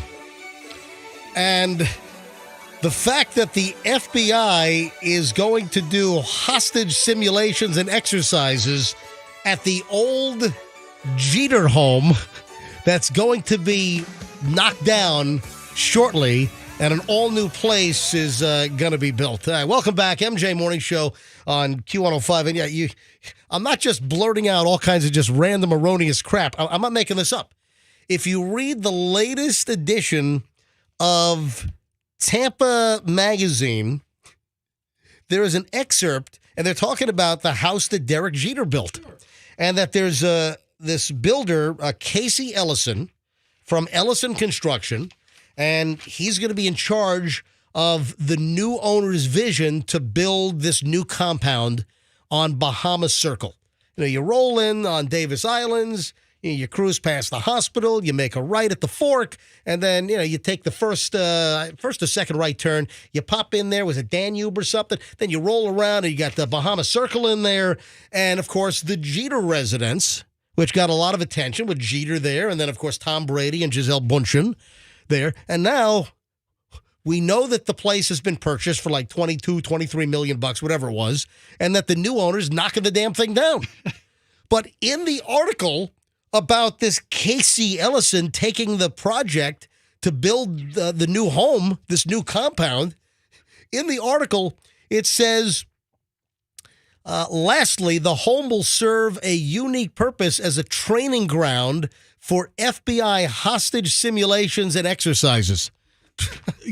Amazing. Can you do me, Fester, go to Google and see if you can find the phone number for Ellison Construction. I'm sure. Get me Casey Ellison on the phone. I just want clarification here. It's like, what? Wait a minute. So are they going to like gut the place, and then are they going to turn it into like a Beirut training ground? Yes, that's exactly what they're going to do. It's going to be riddled with bullet holes and flash grenades. I'm sure a piece of it's going to be set on fire. Are you on the website here? Yeah, this is their website. Go to the bottom. Let's find the phone number. Yeah, we gotta find the phone number. Right there. All right, here we go. All right, here's the phone number for Ellison Construction. I'm sure that Casey Ellison is in on President's Day. Like, hey, listen, if we can do a radio show, Casey Ellison can be in the office right now, right? Yeah, all he does is build things. 813, was that 964? Yes. We'll get the rest here. 3885. Yeah, guy, all right. All right, calling up Fester. Go ahead and pick up when I put it on hold. All right. Andrew, hold on. Pick it up. Pick up line 1. You got it? Yeah. Pick it up. Dude, just push the button. You got it? Uh-oh. I gotta dial 0 is for it an ring? operator. What? So push 0. Get an operator. Dude, is this your first time using a phone? It's giving me commands. It's not All right. 0. All right. Well, what do you push? Press star for a directory. Oh, no. There's no, receptionist? All right. Thank you. You're welcome. What is it saying to you now? I don't know the extension. There's no, live operator there that can... It's like your first time using a phone. All right. I got the directory now. Okay. What's the first? ELL. What letter is that? ELL. That's what? You want to hit 355. Yeah. All right. I've entered the... Do they have a live operator or no? I guess not. So we're trying to navigate. I think I got a different Ellison. Well, do they have a bunch of family members working there or what? Anyway, Fess, why don't you do me a favor? Why don't you try to make some calls later on and see if we can get them on tomorrow? All right? What's the guy's first name? Casey. Casey Ellison. I want to know about this FBI training for hostages and simulation exercises. Is it going to be gunfire and explosions and that's what it sounds like. Mortars and flashbangs going off? They're going to turn it into a war zone. Listen, it's my friend that turned me on to this lives on Bahama Circle, and they're like, take a look at this excerpt. I'm like, what? And then Roxanne and Doug are good friends with Jeter. When I read it this morning, a little after 8 o'clock, Roxanne was like, what? Yeah, it's like an eye opener. It's like, what kind of FBI training exercises are going to be done here? Listen, MJ, I have a genuine interest in getting in touch with the local FBI field office, and I wouldn't mind being, a hostage. So you'll be an actor in the hostage training drama. Like a dead body that just lays in the grand hallway, and they have to walk over me or something. Do you remember last week we had an item that Sharon Stone claimed that when OJ was on the loose back in 94 during the slow speed chase? Do you remember we had an item last week that Sharon Stone claimed that she was such hot property back in the 1990s after Basic Instinct and everything that LAPD officers came and collected her and took her to a secret location just so that she could be safe from OJ? I'm like, what? It was just a bizarre story. Had she ever met OJ before? I have no had idea. Any kind of relationship? I've no idea, but it sounded like a ridiculous tall tale that Sharon Stone said recently. Oh, by the way, during the whole OJ drama back in 1994, which, by the way, this summer, that's going to be 30 years of the O.J. Simpson white Ford Bronco low-speed chase. But she said that she was immediately picked up by LAPD police and taken to a secret location to keep her safe. What, because O.J. was going to, head to her house and cut her head off next? They were just protecting all of the hot blondes. Well, now that story is being refuted by the LAPD. I saw this on TMZ that former LAPD officers do not believe Sharon Stone's O.J. Simpson story. Well, duh. We didn't believe Sharon Stone's O.J. Simpson story from just last Friday or Thursday when we talked about this. But why would she concoct and why would she construct such a ridiculous tall tale? Where do you come up with this? That's really far-fetched. Yeah, the LAPD media director from the 1990s tells TMZ he has no memory of this. He doesn't recall any of this. David Gascon, who was a commander at the LAPD's media relations department during the OJ years, tells TMZ he's never heard of cops showing up at Sharon Stone's house on June 17th, 1994, when officers were in hot pursuit of Simpson during the low-speed chase. Not even remotely aware of it happening. He says he never heard a single report of Sharon Stone's involvement. Where the hell does she come up with this? How do you concoct this? How do you keep it to yourself for 30 years?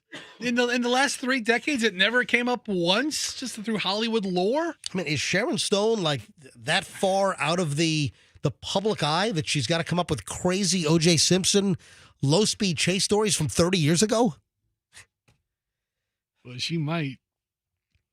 They also spoke to a retired former LAPD officer who worked at the South LA division back in 94, and he also says that any Sharon Stone OJ connection is news to him.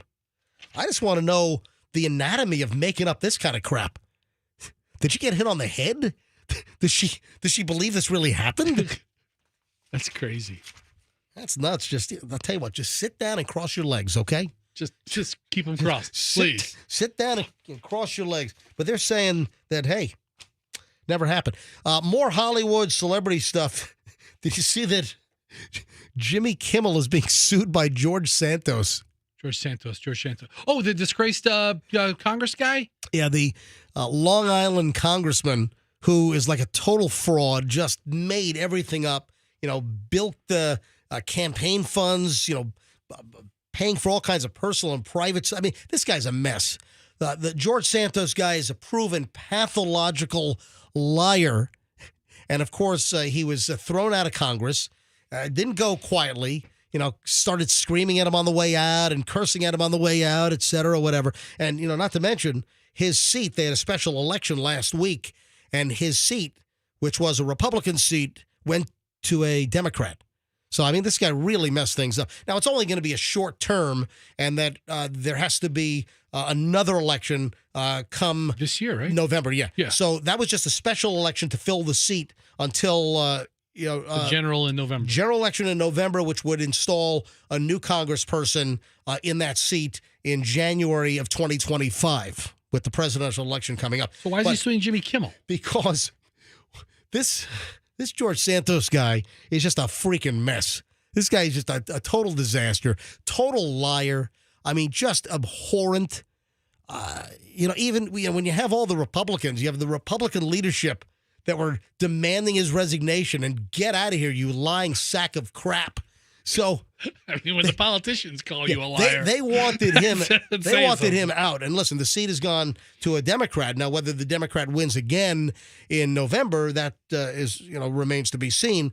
But the reason why Jimmy Kimmel is being sued by George Santos, it's pretty funny actually.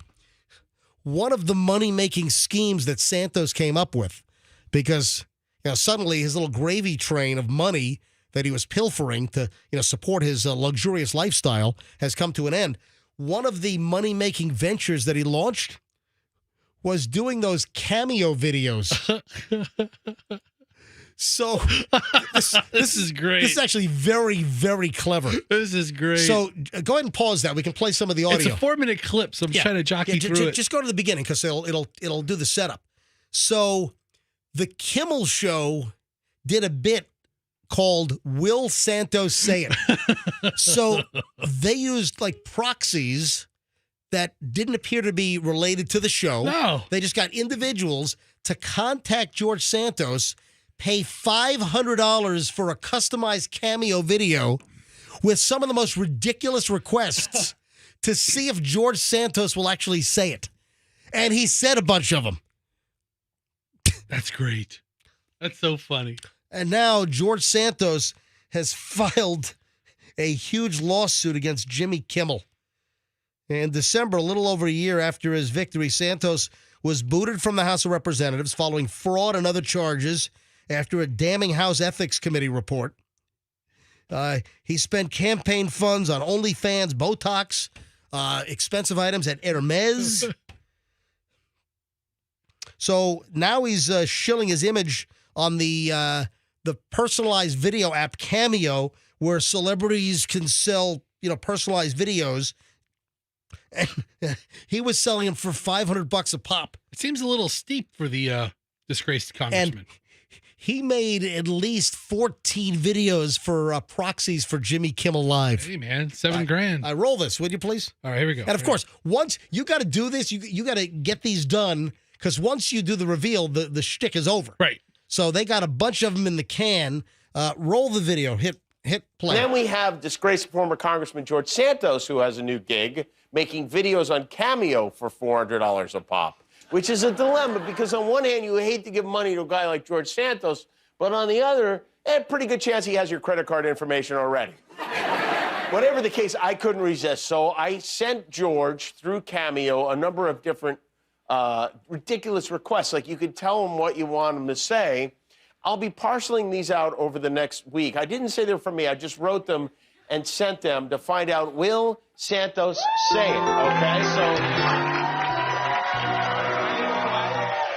All right, so this is the request.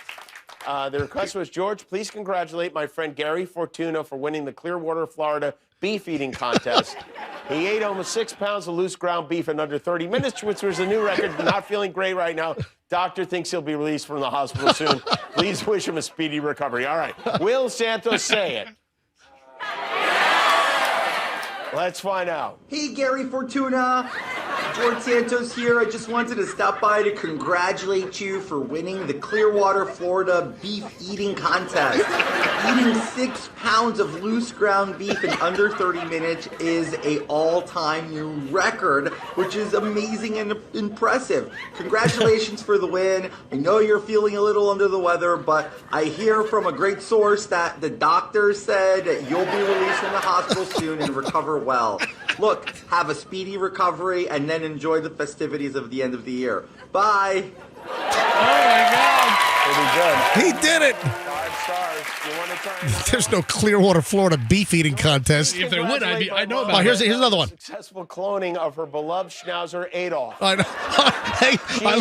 Let me roll that back. Hang on. So they're doing like a Hitler dog joke. All right, here we go. Let me roll this back. All right. Go. Here we go. Another one. George, please congratulate my mom, Brenda, on the successful cloning of her beloved schnauzer, Adolf. She and Dr. Houndschnaufer went through a lot of dogs in the trial runs, but they finally got it to stick. Tell her to give Adolf a big belly rub for me. Will Santos say it? Hey, Brenda. I wanted to congratulate you on successfully cloning your beloved schnauzer, Adolf. I know it was a lot of trials and tribulations, but you finally did it. Now you get to enjoy Adolf and be happy. So give him a belly rub for me. Mwah. Oh, my God. So now Santos is suing Jimmy Kimmel for, false pretenses. There's more. Oh, man. Oh, my gosh. Want to hear one more? No, that's okay, enough. We get it. It's funny. We get the point. It is funny. And listen, the bottom line is there's no way this is going to proceed. This is going to be tossed out. I can't imagine that this lawsuit is going to be going to court at any point. That's funny. That's actually a very clever, funny bit. I'm not a huge Kimmel fan, but that's actually pretty funny. And then finally, before we get out of here today, speaking of Clearwater, Florida, you saw that there was a snake wrapped around the landing gear of a Coast Guard helicopter? That's crazy. Yeah, we're going to have to modify snakes on a plane. I have had it with these mother snakes on this mother plane. Yeah, I've had it with these mother bleeping snakes on the mother bleeping landing gear of this Coast Guard helicopter at U.S. Coast Guard Air Station Clearwater. So I wonder if we can get this Samuel L. Jackson to do a revised version of that. What do you think? On Cameo? We can do that. Yeah. We'll get him to say that. Go see if Samuel L. Jackson is selling little Cameo videos for $400 or $500 a pop. Yeah, it's kind of funny. Yeah, so it's kind of making national news. Hey, take a look at this. Yeah, it was found on a Jayhawk tail wheel. Yeah, what kind of snake? Did it say what kind of snake it was? A corn snake? A corn snake. Is that the black corn snake? It looked colorful. Oh, no, it's red or yellow. Yeah, I read the article yesterday. I thought they said it was a corn snake. Yeah, what's that rhyme? Red or black, Red before yellow, you're a dead fellow or something there's like a whole rhyme on the colors of snakes and what you can touch and what you can't, what's going to kill you. I just stay away from all snakes. Yeah, good idea. Folks, have a great day. We'll see you back here tomorrow. The Tuesday edition of the MJ Morning Show on Q105. You need to get a hold of me. I'm MJ at MJMorningShow.com. And my DMs are always open on my Instagram at Certified MJ Radio. Folks, have a great President's Day. We opted to work live and not take a lazy day off. And we'll see you back here tomorrow. MJ Morning Show on Q105, and let's be careful out there.